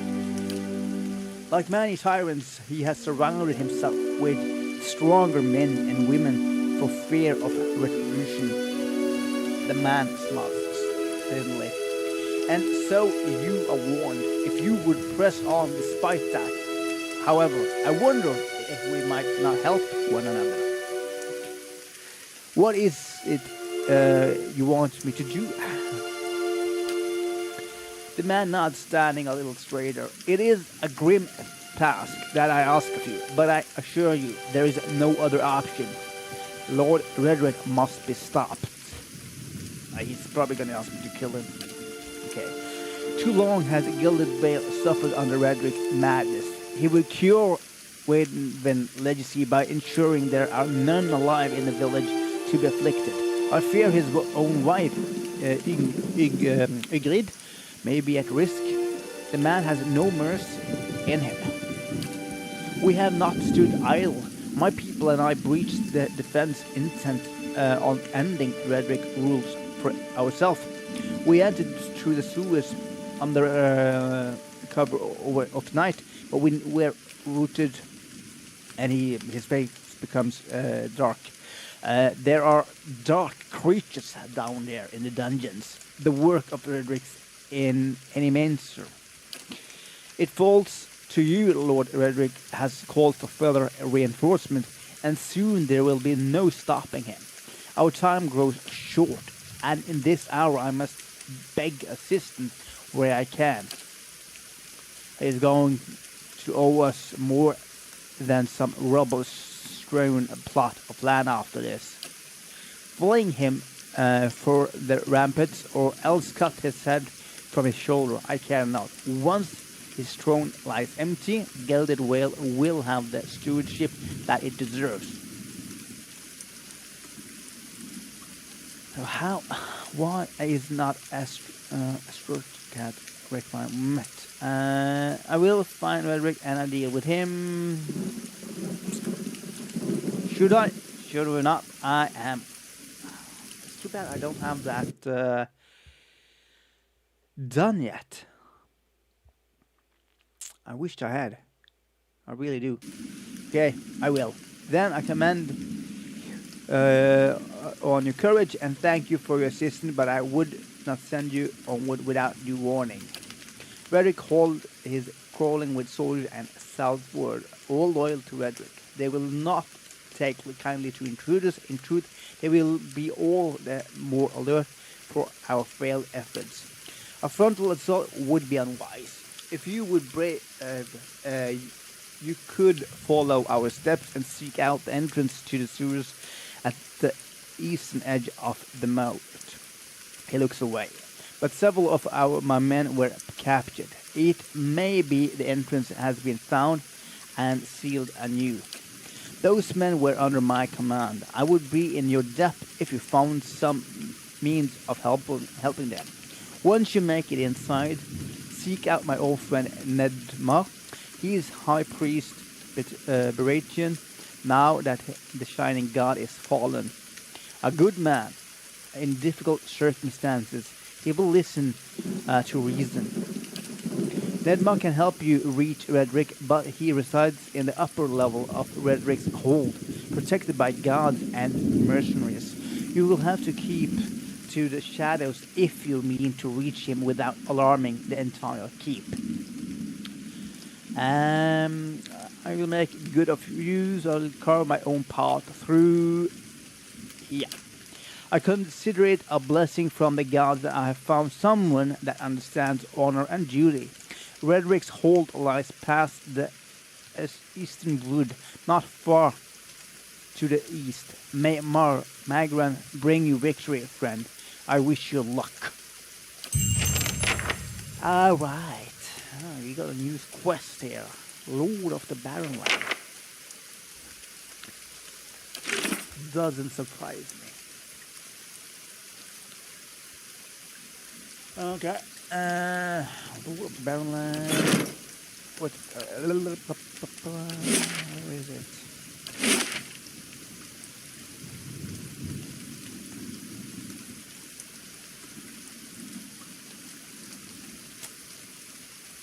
Alright. We came so far, and that's all for today. Thank you so much for watching, guys, and I wish you all good night, good afternoon, or wherever you are, and stay tuned for more.